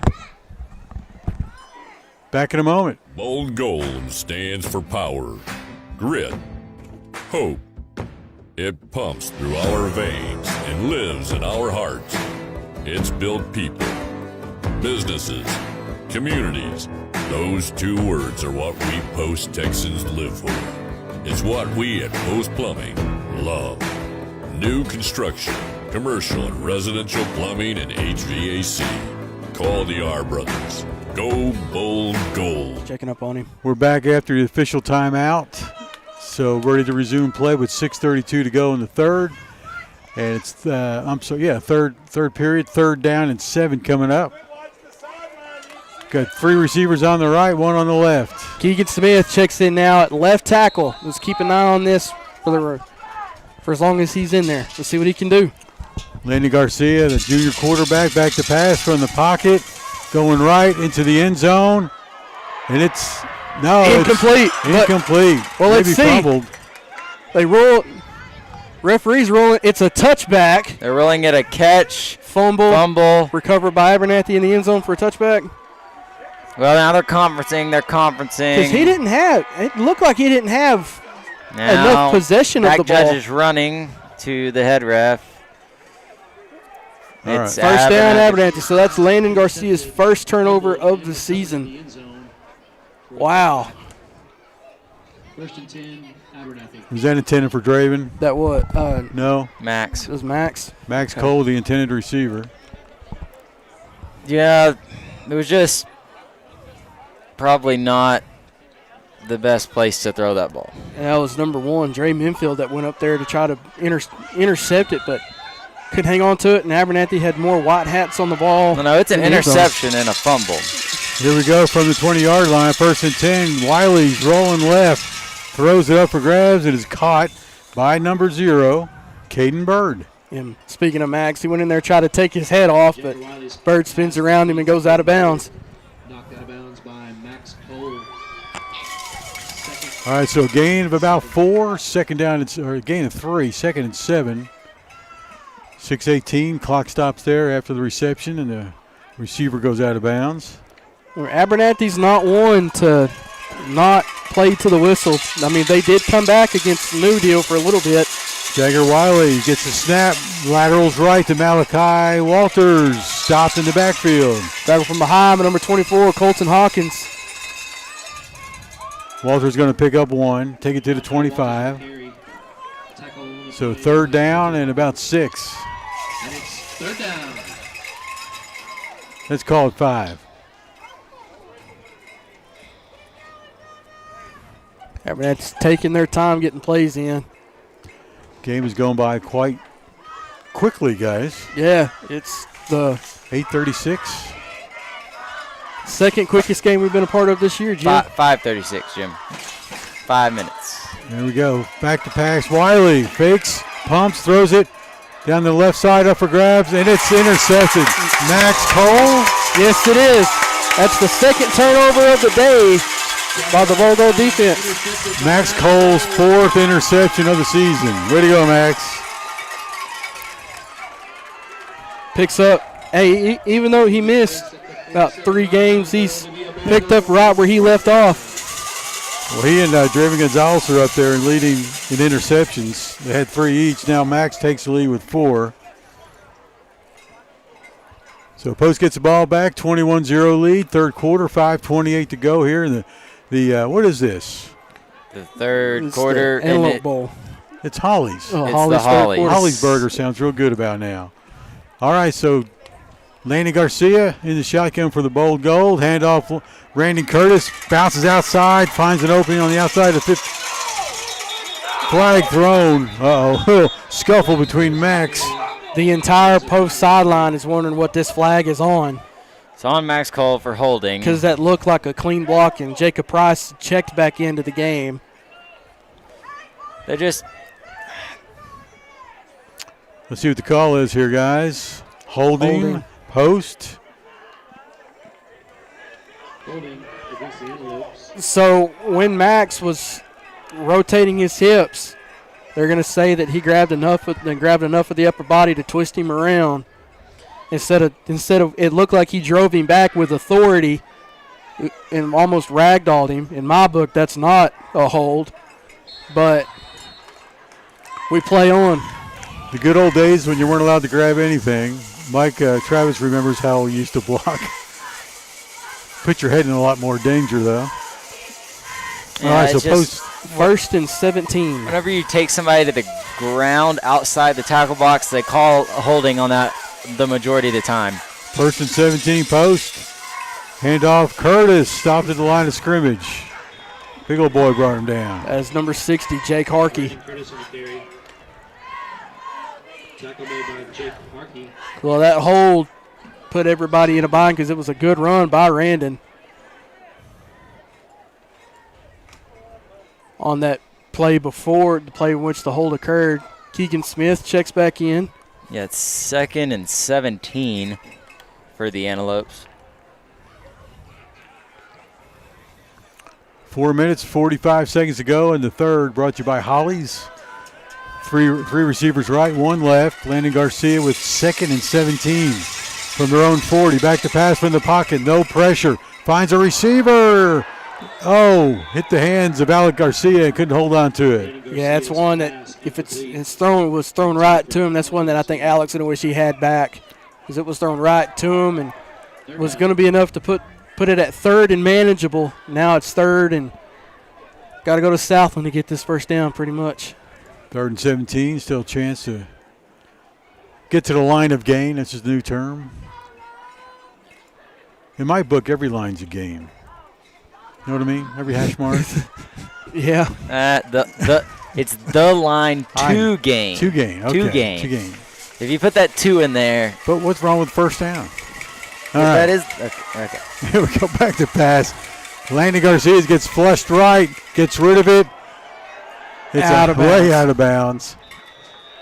He had the idea. Alec was open, but pressure from the backside forced him to throw it. Plus, it hung a little bit, and it's been a little bit breezy all day today, and it just went too far to the Abernathy sideline.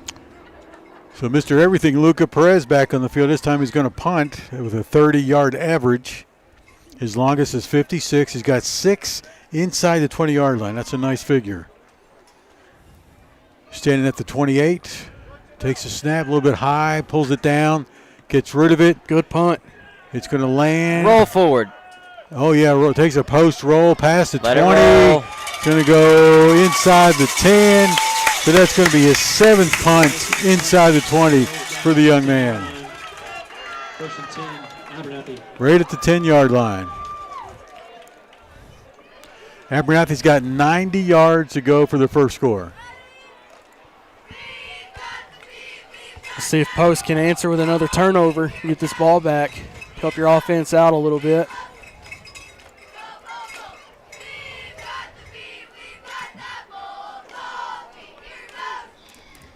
Something to keep an eye on. Jim Jacob Price is getting looked at by your starting off by some of the starters. It's something to monitor. Could have an effect on us for next week. All right, so from the 10, 1st and 10 for Abernathy, from their own 10 that is, and number 0 with the direct snap. Wildcat position is going to give it to Malachi, I believe.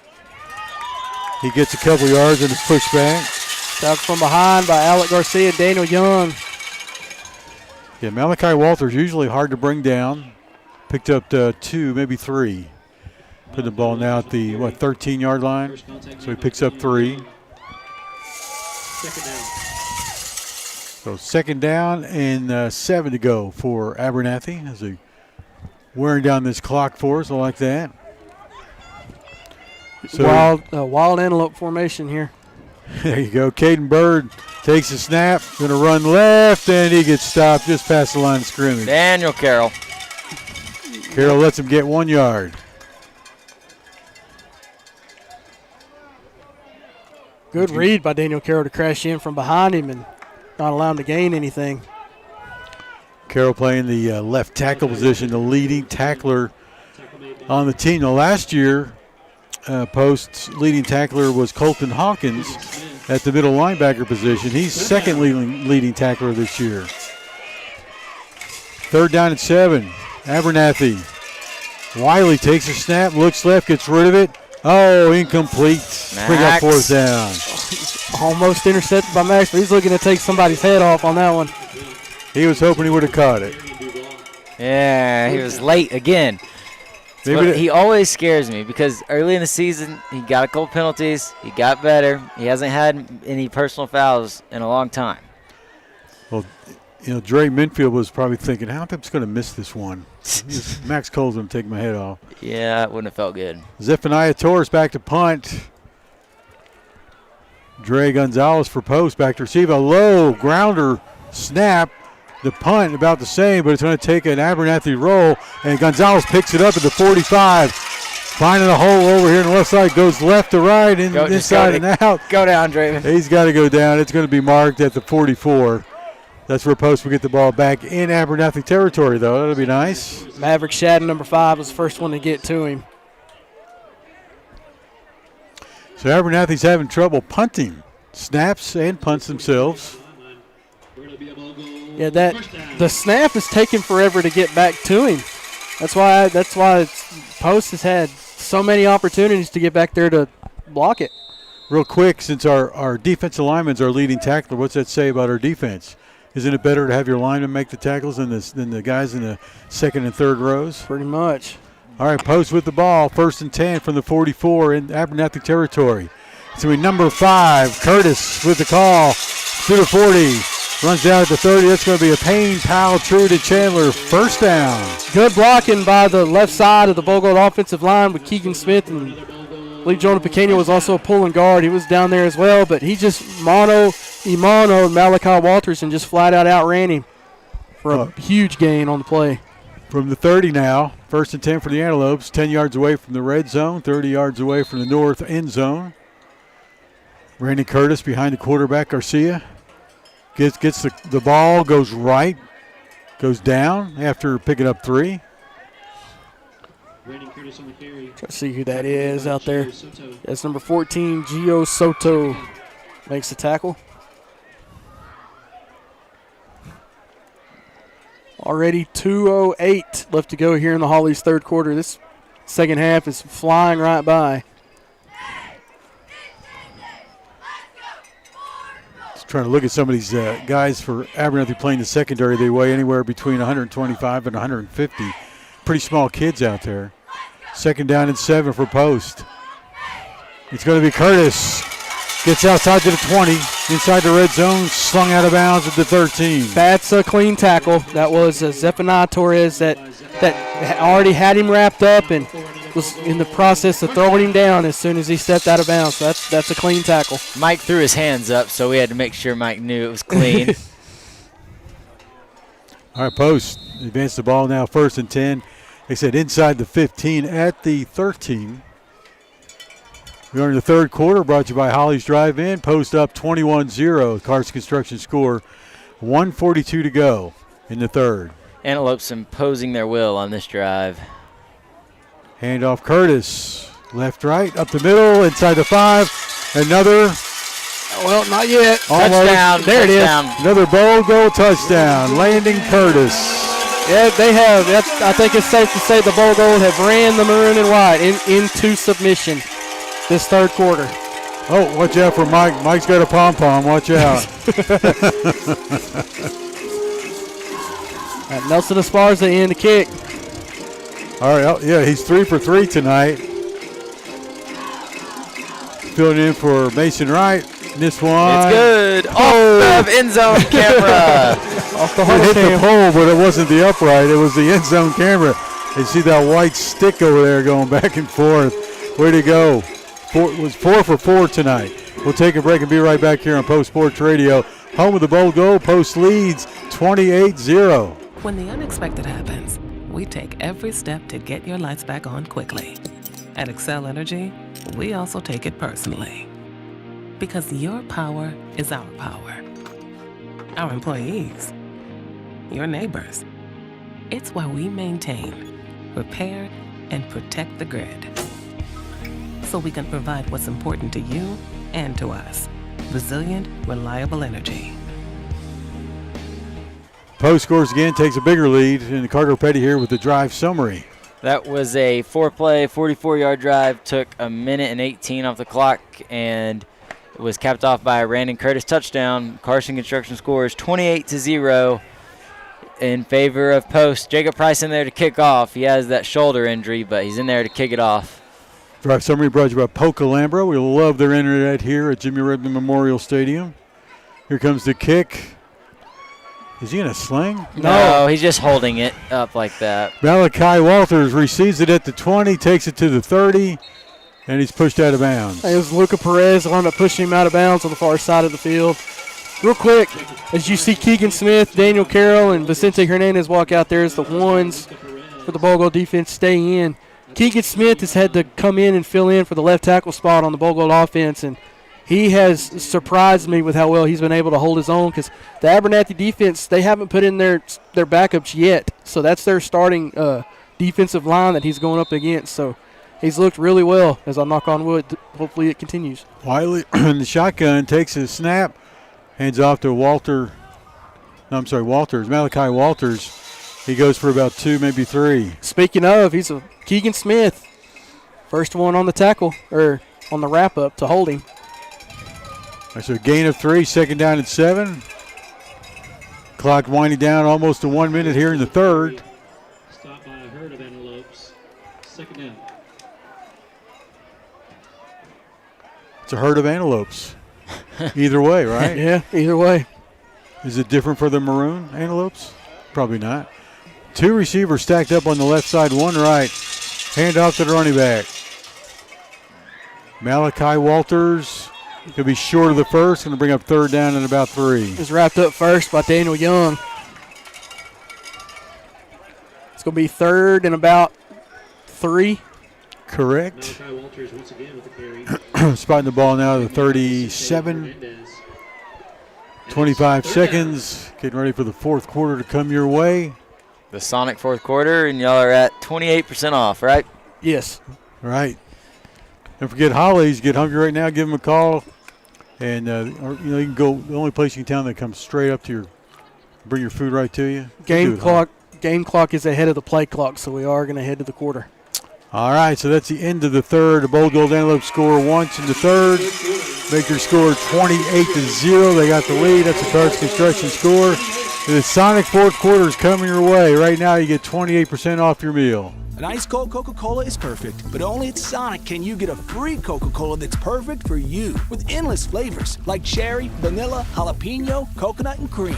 Create a Coke your way, any size, any flavor, free for a limited time, only at Sonic. The Sonic $1.99 menu. So much deliciousness for $1.99 each, it'd be impossible to name them all. But I'll try. Junior double cheeseburger, croissant bites, cherry slush, green apple slush with flavor bubbles, cheesy Baja crispy tender wraps. Whew. Get them all on Sonic's $1.99 menu.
Camera issues at the moment. I think they're getting it figured out. Caden Bird moves out to slot receiver, far side of, no, they're going to, far receiver Wiley at quarterback, hands off to Walters. Walters up the middle, breaks free. Alec Garcia left to beat. Alec Garcia has him wrapped, breaks free, still on his feet, fighting to the far side Finally of the field. brought down by number 13, Raiden Osborne. You got to hand it to Malachi Walters. He is a rough, tough runner. It gets all the way down to the 16-yard line. So Abernathy in the red zone for the first time tonight? Yeah. I wanted the shutout. Come on, guys. Well, opponents in the Bowl Gold red zone on the season are converting only 69% of the time. Correctamundo. And post 90%. I think that kind of went down to about maybe 86% after tonight. Maybe. All right, so you've got your Wiley to Caden Bird taking a direct snap. Going to come to the left side. Breaks a tackle. Picks up maybe 5. Tackle from up above. That's Daniel Young that brings him down. Sonic fourth quarter, Post 28, Abernathy 0. Abernathy threatening to score for the first time tonight at the Post 12, just 12 yards away from the north end zone. Quick substitution. Sebastian Martinez now checks in at defense. Checks in now for Keegan Smith. So Jagger Wiley comes back out as the quarterback this time. No, he's not. It's going to be Caden Bird taking a direct snap once again. Villarreal in the backfield with him. Bird keeps it, goes right. Ooh, takes a big hit. As Luca Perez flying downhill to finish him off. They gotta watch. Bird is moving forward a little bit before the ball snapped. I mean, he's got to stay set. Yeah. Yeah, he's been getting away with an early start because he's technically doing an arena football league type of running start. They called it one time in the first half, but they hadn't called it here in the second. Well, I just got a message from one of our listeners at halftime. I believe it's either number 50 or number 60 that they were wanting us to keep an eye out for because he's jumping the start on their Abernathy offensive line. Jagger Wiley takes a snap. Timeout, Abernathy.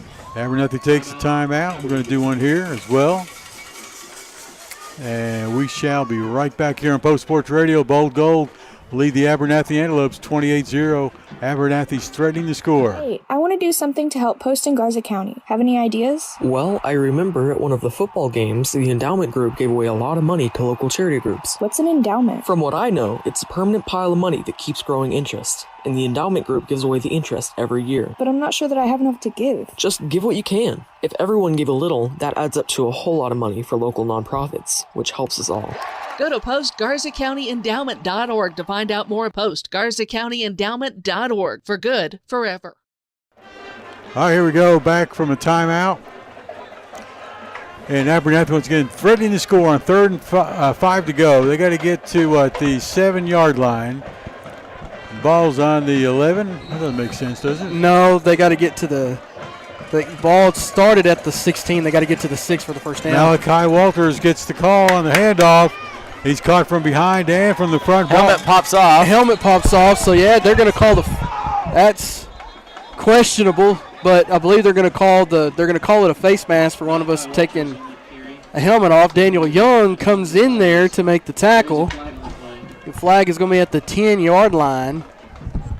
So Walter's got to come out because he lost his helmet, even though it's probably forced off. What are they going to call here, a face mask? I think they're going to call a face mask. But it came off because he didn't have it strapped up tight enough because Max Cole hit him, and his helmet came off. So there wasn't no face mask. Well, halfway to the end zone is at the 4-yard line. Personal foul, face mask against the Bold Gold defense. Just put the ball half a distance to the goal. First down, Abernathy. Ball is going to be at the 5-yard 4. Looks like it's going to be at the 4-yard line. First and goal from the 4. Clock's running down now. 9 minutes and 20 seconds to go in this game. Abernathy trying to get on the board. There's a snap. Hand off to 22. Stafford. He's stuffed up. No, ball free. Recovered in the end zone by Post. It should be a touchdown. Recovered by Alec Garcia. And it is. It's a fumble. Bold Gold ball. My goodness. That was Braylon Stafford with the carry. And Max Cole came in and knocked it out. Who recovered it? Alec Garcia. Alec gets it. So Max Cole got his big hit in there to jar that ball loose. And I think that's the first time the 22 touched the ball tonight. Yes. He's 6'2", 160. Puts the ball at the 20-yard line. And, Jim, even more importantly, that's the 3rd turnover of the day. Post on the season has been averaging about 2.8 per game. So rounded up to 3. There you go. We got it tonight. It's the Joey McGuire thing. Take 3. Got to get 3 of them. If you get 3, you're going to win. All right, 28-0. Post is winning. Handoff. Whistle blows at the snap. Timeout, Abernathy. Okay, we'll take it. Is that going to give him one more timeout? Yeah, they'll have one more the rest of the game. All right. Let's keep it here, guys. You guys are good at BSing. Go ahead. Well, they're going with an interesting choice now because I don't know if you saw, but the defensive end on the near side of the field, they're starting to cut at the line of scrimmage. We saw that happen with Kermit at the very beginning of the year, and then we just ran right up the middle on them and then eventually threw it over the top, which is why Landon had over 190 passing that day. Slayton then tried it, they figured out that it wasn't going to work because they couldn't stop us running right up the middle on them. So now Abernathy, they're going with the desperation move. They're going to cut us at the front and try to cause a pile, but it remains to be seen. And one of the reasons that teams could do that is we're so good at getting to the second level, our offensive linemen are. We block the D-line, we get to the second level, and then we block linebackers with linemen, and that just allows you to gain more and more yards, makes you have explosive plays in the running game. All right, I told you these guys were good at talking. Okay, and who's excited for the Tech game tomorrow? Yeah. Huge game. Oh, my gosh. 11 o'clock kickoff. Hopefully it's a lot like this game tonight, Tech being Post. Hopefully so, yeah. All right, Post gets the ball back on a turnover. Fumble in the end zone at the 20-yard line. It's 1st and 10. Handoff. Curtis spins, breaks a tackle, cuts back, still on his feet, trying to get to the 30. And I think he's going to be real close. They're going to get a flag in the backfield on Keegan Smith for throwing, I believe that's 22 for throwing him to the ground.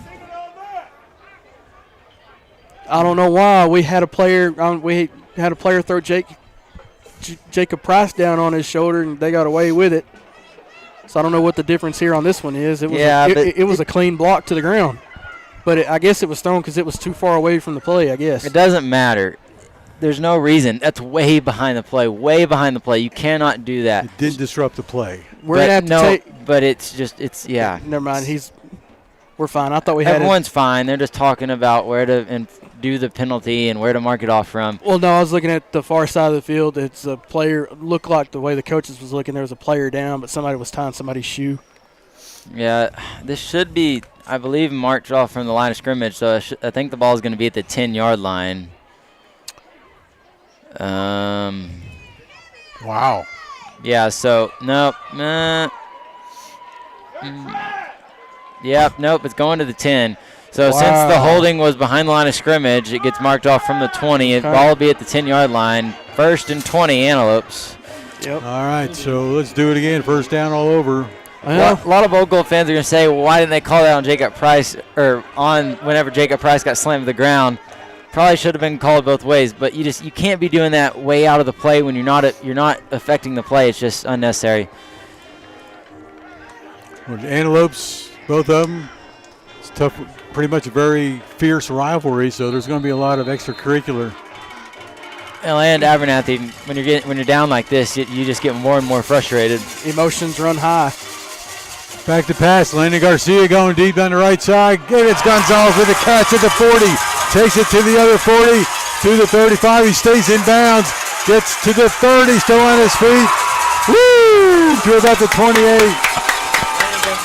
What a play. Drake, that's a man of a wide receiver making those moves out there on the near side of the field. He's just picking on those little defensive backs. Hey, we said at the beginning, big people beat up little people. Draven Gonzalez showing his stuff there, leading receiver for the Antelopes. Let's get we got a flag?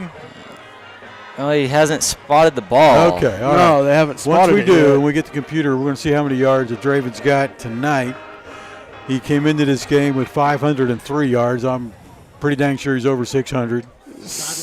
Sideline interference on Abernathy. Add 15 yards to that. No, not 15. Not 15? 5. 5. So from the 26 to the 21. So add 5. There we go. All right, so Draven Gonzalez, nice play, good catch and run, dancing the whole bit.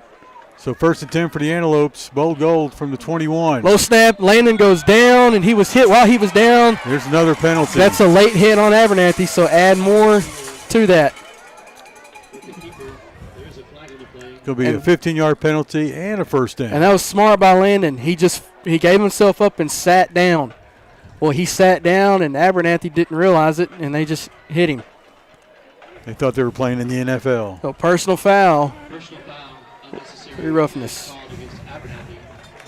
What's Draven have? Let me put the penalty in. They take the ball down to the 12. 1st and 10 for the Bold Gold. They can still get another 1st down to get to the 2-yard line. Got a 28-0 lead, 8 minutes, 26 seconds to go in this game. So Draven has 117 yards on 5 receptions and 2 touchdowns tonight. So great game already, and got a chance to score one more time here. Garcia taking the snap. Hands off to Curtis. Up the middle, then bounces right. Spins around, breaks a tackle, still on his feet. Inside the 5 or close to it. He's going to be right at the 5 where the line judge is at. He's brought down by speaking of 5s, by number 5, Maverick Shadden. All right, so second down and about 3 for the Bold Gold to get another first down, and that'll take it to the 2-yard line. It gets to the 4, let's see. Ball's on the 4. It'll be 2nd and 2. 7 minutes and 35 seconds to go in this game. Randy Curtis behind Landon Garcia, gets the handoff. Goes for another Bold Gold touchdown, which also qualifies as a Payne Powell True to Chandler first down. Just run up right up the middle. The Abernathy has yet to stop that all night long tonight. So Randy came into the game with 13 TDs. What's he got tonight? He has 3 tonight. So 16 on the season. 2-13 tonight. Don't even say anything, Jim. We're just going to watch the kick. Esparza in the kick. It's good again.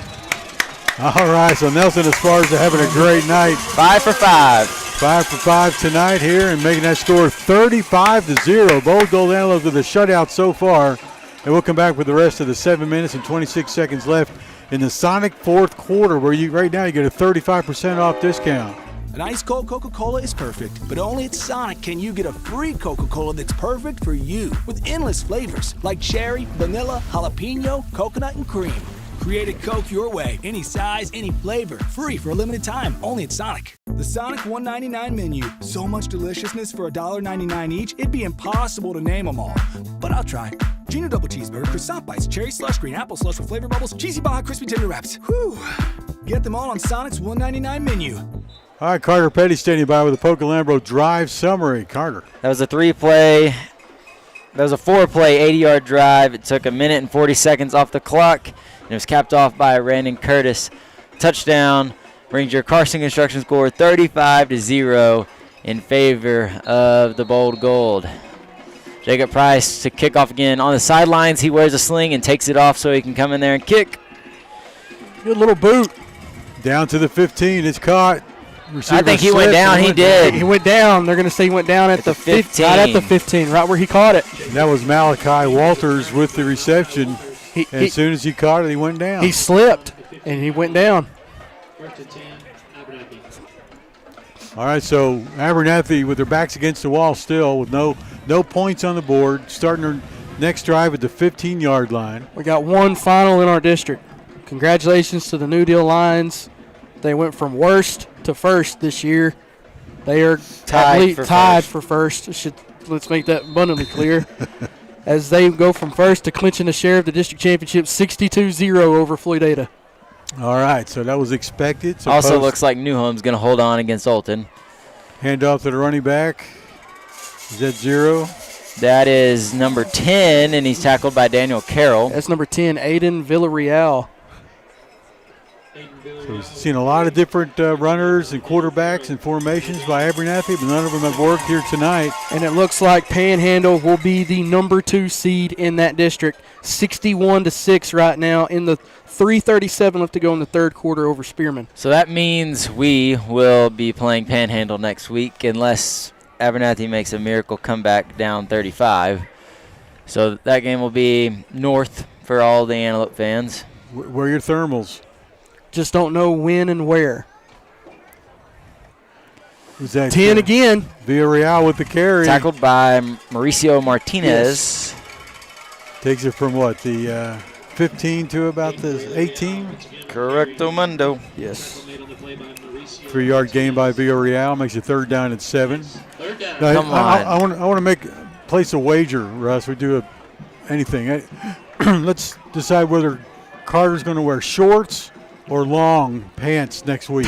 So this is showing up to the game. That's clarification when I show up. Show up. Okay. Yeah. Can't tell us. Hey, I got shorts on. Tell you. I got shorts on right now. I know that. Wiley got hit as he throws. Alec Garcia with an interception. His second one of the night.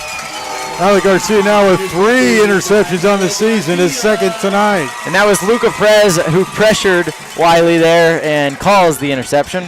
Turnover number 4. We had 5 against them last year. So sets post up for another score with great field position. Here come the 2s. Cody Osborne's going to make an appearance on the offensive line tonight, so it looks like all the seniors at one way or another going to get some playing time get him tonight. out there, yeah. Ball's at the 38-yard line. Once again, another interception by Alec Garcia, the junior defensive back. Laney Garcia stays in as yes he does. That's the quarterback. Randy Curtis running back. He gets the handoff, goes outside, bumps, he's at the 30. Oh, and a horse collar. There it is. Just waiting for Perez. I wonder if the flag at the 30, at the 34 is the same reasoning. Keegan Smith, great block there, pulling on the outside and sealed the edge for Randy Curtis there. For the second week in a row, Curtis has suffered 2 horse collars, but he bounces right back up. It's the way he runs. He gets to the outside of them guys and he goes around them, and they have no choice but to try to grab on to his back, and they go too high. Isaiah Moreno checks in, and I think Josh Segura is going to be at QB now. All right, let's see what this call actually is. It'll be is it a 15-yarder horse collar? Yes, it is. They still call it a horse collar? Yes, they do. All right. So it's going to be marked off from the 25. So yeah, it's going to be marked down where he was tackled at. Yeah, so should be added on to the end of the run. Should take it to close to the 10-yard line. Yeah, it's probably half the distance to the goal. We'll see where they spot it. All right, let's see. Yeah, you're taking forever. Guys, let's go. Multiple fouls on the play. Personal foul. Number 5, it's declined. Then illegal horse collar tackle against number 10. Right. That penalty is accepted. All right, so 15-yard penalty, 1st and 10 for the Antelopes. Back in the red zone where they're 90% successful. Line judge on the near side of the field is walking at the 12-yard line. Should basically be 12 and a half because it was at the 25. We'll see where they put it. We need the chains to move as well. You know, we need another score, guys. You know, Post is averaging 38.2 points a game. We only have 35. Oh, that's tough. Yeah, we got to get over 38. So we kick a field goal right here. A touchdown here should put it right at 40. 1st and 10 from the 12-yard line. If my math can math. Handoff, number 23 for the Bold Gold Antelopes. Isaiah Moreno still on his feet. He's wrapped up right in the middle of the defense. Give that number 33, Zephaniah Torres. He gets down to the 8-yard line. So about gain of 4. And it was nice to see Landon in for as long as he was, considering how long he's out. He needs reps to build him for the playoffs. This is a good way for him to keep that momentum going into next week against Panhandle. Yeah, no reason for him to be in there right now. Unnecessary risk if he was in there. Isaiah Moreno lined up behind the quarterback now. Josh Segura. E.J. Saucedo near side of the field at receiver. Nelson Esparza, far side receiver. There's a snap, handoff. Moreno, who's had a lot of good carries this season. Tackle from behind by number 20, Malachi Walters. Gain of 1, maybe. Speaking of Moreno, by the way, 186 yards coming into the game. That's 23 a game. That's not actually accurate because he hadn't run in each game. But he's got 3 TDs. Hope to see another one here. And 47 yards has been his longest run. Well, he's not going to be able to have a new long run, but he might get him another touchdown here. Yeah. Get another TD. Let's go. Moreno behind. Segura. Segura's going to keep it, go right. Gets to the 5 and is brought down. Tackle made by number 20, Malachi Walters, and number 52, Ryan Hillis. I think if I'm looking at it right, we got to get to the 2-yard line for a first down. Does that sound right? Yes. Yeah. So 2 or 3, somewhere around there. Probably if we get to the 2, it'll guarantee it. We got a timeout. I'll call on the field. We got an official timeout for a maroon and white down. We'll take a break here. Once again, we're in the fourth quarter, brought to you by Sonic right now. 35-0 means Post has 35. You get 35% off. We're going to kick it. We're going to kick a field We're goal. going to kick a field goal. When we come back here on Post Sports Radio, Post up 35-0. We play the greatest country music ever recorded. Tune in anytime and anywhere to KSSL 107.3, 94.1, KSSLFM.com, and on our free mobile app. All your favorites are here. Hi, I'm Alan Jackson. Hi, this is Mark Chestnut. Hi, I'm Clint Black. We've got them all. Hi, this is Ronnie Millsap. Hi, this is Patty Loveless. Hi, everybody, this is Garth Brooks. Hey, this is George Strait. I've been listening to this radio station forever. Proud supporters of high school sports. We are KW. Hey, we're back live, and Post is going to go for a field goal on 4th down and 3. 22-yarder here, Jim. You're kicking it from the 12. You had 10 for the end zone. It's 22. Oh, it's money. Looking nice. My goodness. Puts the average now right at 38. That's what we were coming in, 38.2? Perfect. 38% off There your meal as well as Sonic right now. We'll see what happens in the next 3 minutes and 40 seconds. We are going to take a break and be right back here on Post Sports Radio. Yes, home of the bold goal where they lead the Northern Antelopes. Once again, 38-0. Have a great idea for an energy drink, but don't know where to start? At RRC Wholesale, we make it simple. From our chemist creating your perfect formula, to our design team crafting eye-catching labels and retail packaging, we handle it all. As a woman-owned Texas business, we believe in helping brands of every size succeed. With low minimum orders, national and international logistics, and the support to get your drink onto the big box shelves. Ready to launch your brand? Visit rrchwholesale.info or call 806-370-0419. We like Pocalambro, their internet, and they sponsored a drive summary. Here's Carter Petty. That's a 5-play drive, 33 yards on it, 2:26 taken off the clock, and it was capped off by a field goal by Nelson Esparza, so he is 6 for 6 so far kicking tonight. As number 0, Abuya's Bird, that picked it up, and he was brought down immediately. Nelson Esparza in on this last tackle with Isaiah Moreno. Nope, sorry, that's Cutter Johnson, the backup quarterback. Yeah, Cutter Johnson, a freshman, little guy too. I would have caught that about the 10 and takes it out to the, we're going to put it there. They're going to put it right at the 25. All right, 1st and 10 for the Northern Antelopes. The Northern Antelopes. So Abernathy's going to play Sanford French, correct? Abernathy, or not Sanford French, West Texas. That's what I meant, West Texas. The number 1 team in Division 1. I'm sorry, the District 1. Yeah, number 4 team. In the state. Yes. Good play by the Bogle defense. Daniel Young. BY in there on the tackle. Villarreal with the ball, carries it for a yard. 1 yard. 2nd and 9 coming up.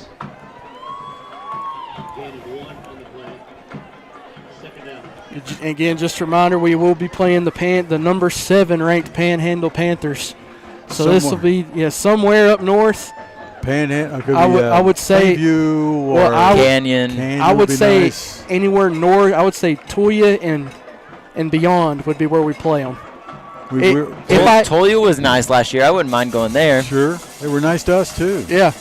Handoff, Villarreal to the 27 and thrown back. See who that was that came in up off the pile. It was Keegan Smith that threw him down.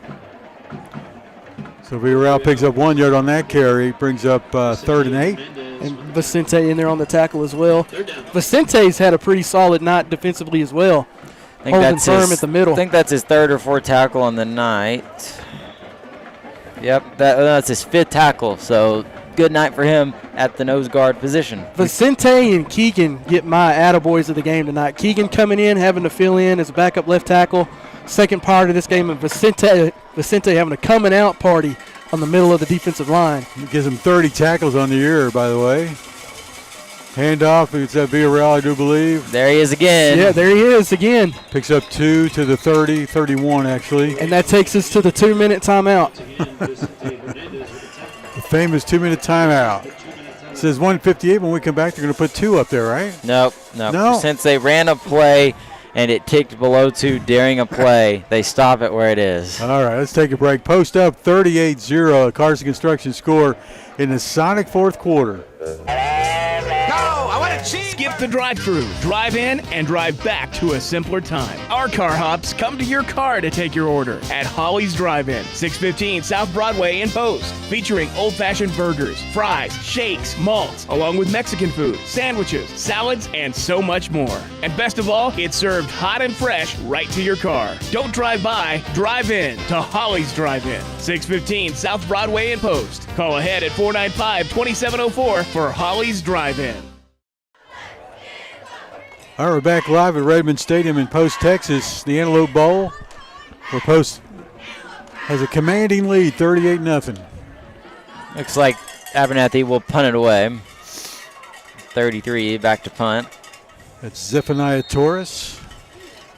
We've got a different receiver for the. This is Nelson Esparza back here. Our kicker just did a field goal. He also can return punts. Let's see what happens here. Decent punt. Lands at the 41, rolls out of bounds at the 35, 36. They're going to give it to him at the 37. We'll take it. First down. All right, turnover on downs. Bold Gold get the ball back. Trying to pad their score a little bit. Now 38% off at Sonic with a minute 50 to go, so they may go up. So they may be able to hold off calling now. I guess they get bombarded at the last second, right? Phone calls, and I guess they have an app, right? Everybody's got an app. Sonic? Yeah. Yes, they have an app. Order on the app. Or if you're the coaches, go ahead and put an order in as soon as you get here and pick it up as soon as you leave. But they're going to only give you the percentage off of the time you order it. All right, so a minute 50. Josh Segura is going to hand it off to Moreno, who takes it up from the 37 to the 45. Brought down by Zephaniah Torres, and Ryan, number 52, Ryan Hillis was in there on the tackle as well. Gain of 7, second down and 3 coming your way from the 45-yard line. Clock down to 1:30 in the fourth and ticking. E.J. Salcedo split right. On the far side, Nelson Esparza. Handoff Moreno. Whoa, he drives. He gets a Payne, Powell, Truitt, and Chandler first down for the Bold Gold. Just lowers the boom and gets to midfield. Tackle made by Jose Hernandez. Clock is rolling by from the 50-yard line. 1 minute to go.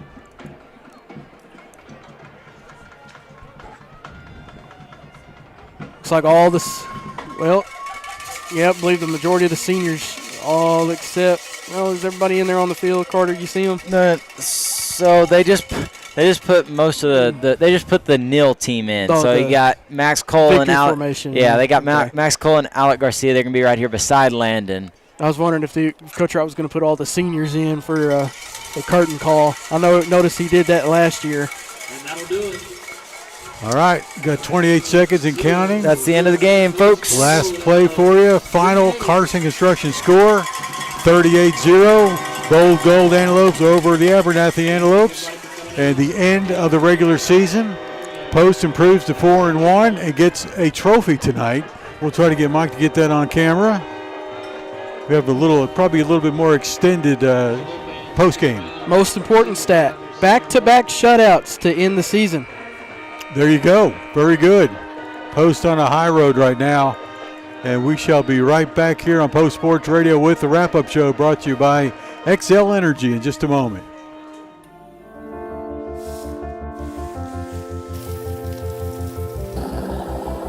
It's our energy. But it fuels your life. And your life is our life's work. We'll provide the energy. You provide the power. Post Antelope Football is powered by the Post Area Chamber of Commerce, serving Post in all of Garza County. Visit postcitytexas.com. Payne, Powell, Truitt, and Chandler. Experienced, committed attorneys to meet all your legal needs. tpaynelaw.com. Family Cleaners, your hometown laundry and dry cleaners on West Main and Post. And Bill Cohen's McDonald's, the corporate sponsor of Bold Gold Football. These sponsors make Post Sports Radio a reality. Not every pass leads to a touchdown, but every game can be a win with Jackson Brothers Meat Locker of Post. With high-quality beef and pork cuts of every variety, plus their sausage and world-famous beef jerky, you might have to play some defense around the dinner table.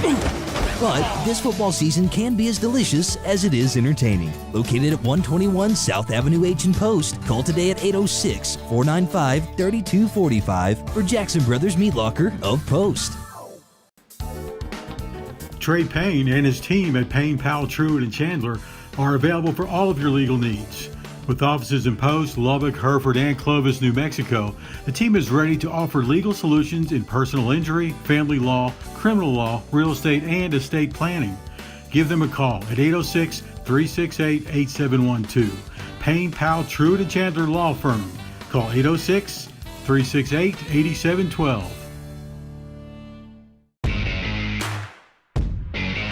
Welcome back to Post High School Football on postsportsradio.com.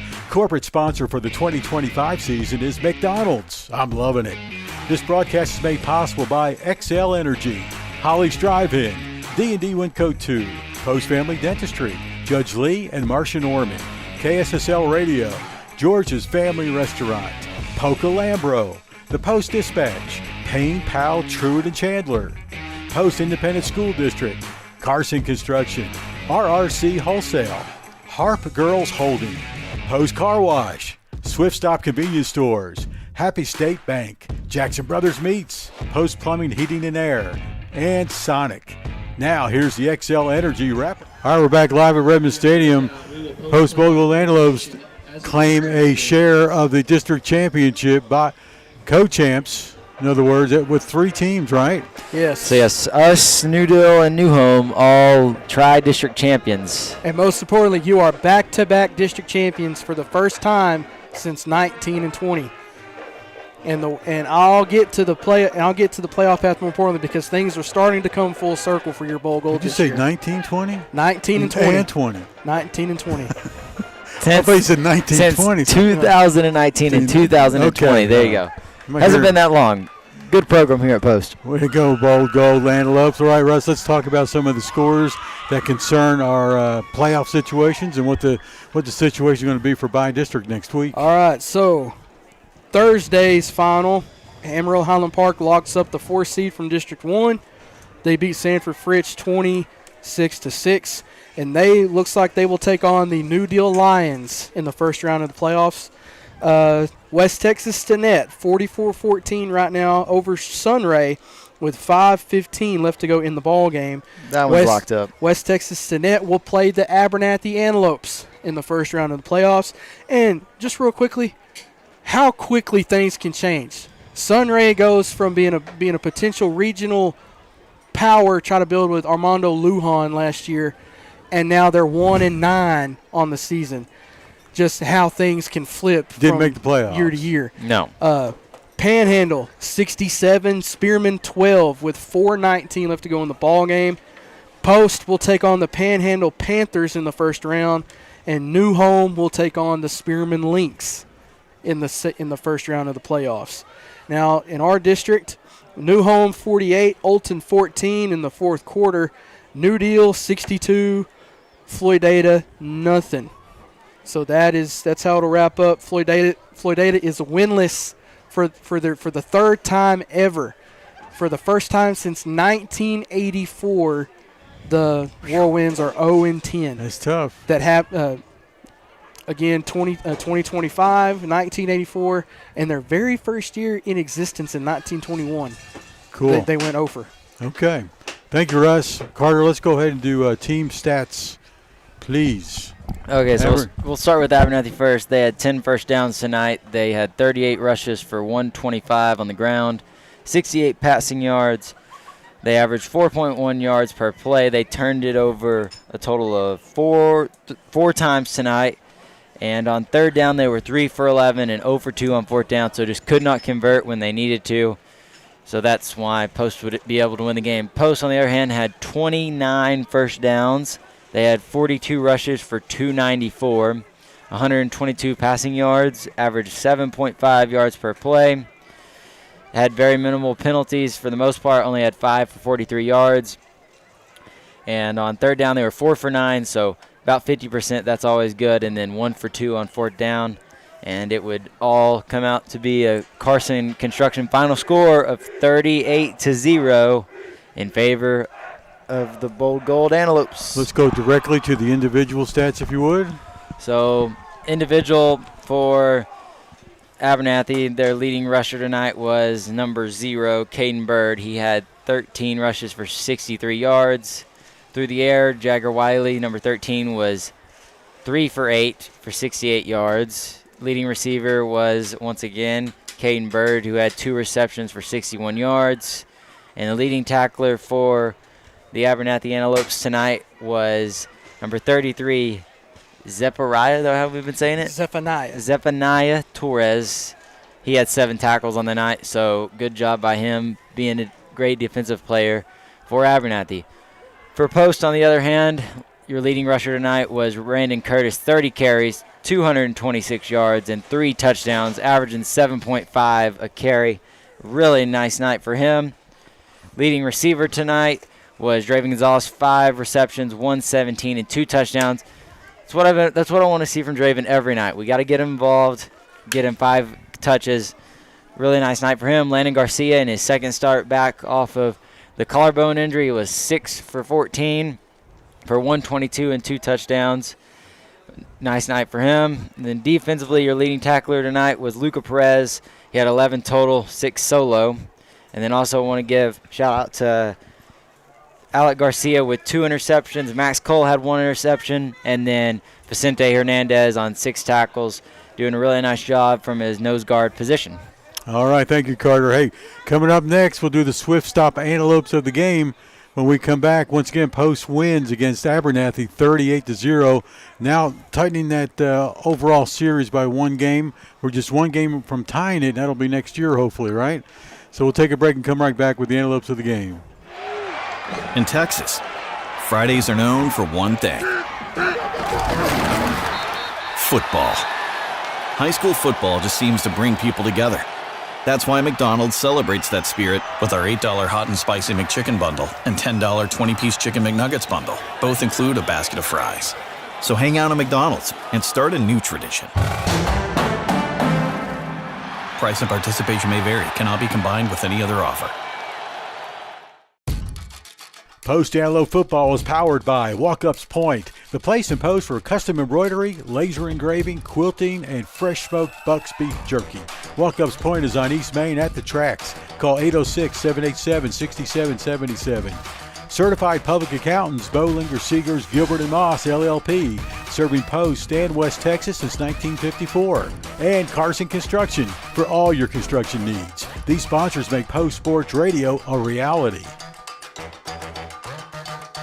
The Post-Dispatch is proud to support all of our local high school sports. They're excited to bring you all the weekly scores and highlights of your favorite teams, as well as keeping you informed about everything going on in the community. Subscribe today. You can choose to have your newspaper mailed to your home or business, or subscribe online and get the news when it's convenient for you. They're proud to serve the community and proud to serve Garza County. The Post-Dispatch, community news at the finest.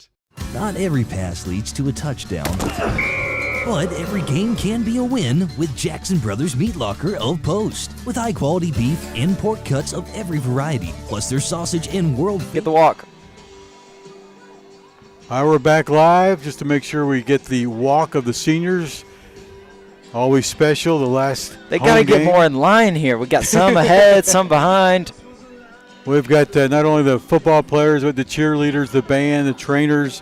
I do want to mention the senior football players real quick with number 3, Max Cole, number 8, Sean Ramos, Adon Gonzalez, number 11, 13, Raiden Osborne. And you've got Colton Hawkins, number 24, EJ Saucedo, 33, Mason Wright. He is out there on his crutches, isn't he? Mason, number 53. Jacob Price, 55. Jacob Price is got a sling on as well tonight. He's leading everybody. That's funny. He wants to get it done. And Cody Osborne's out there, too. He's number 68. And Jonah Pequeño, number 78. So all your senior Bold Gold Antelopes out there with a bunch of other seniors in the band. One could argue it's one of the, as far as your football program goes, one of the more impactful senior classes that this program has had in a long time.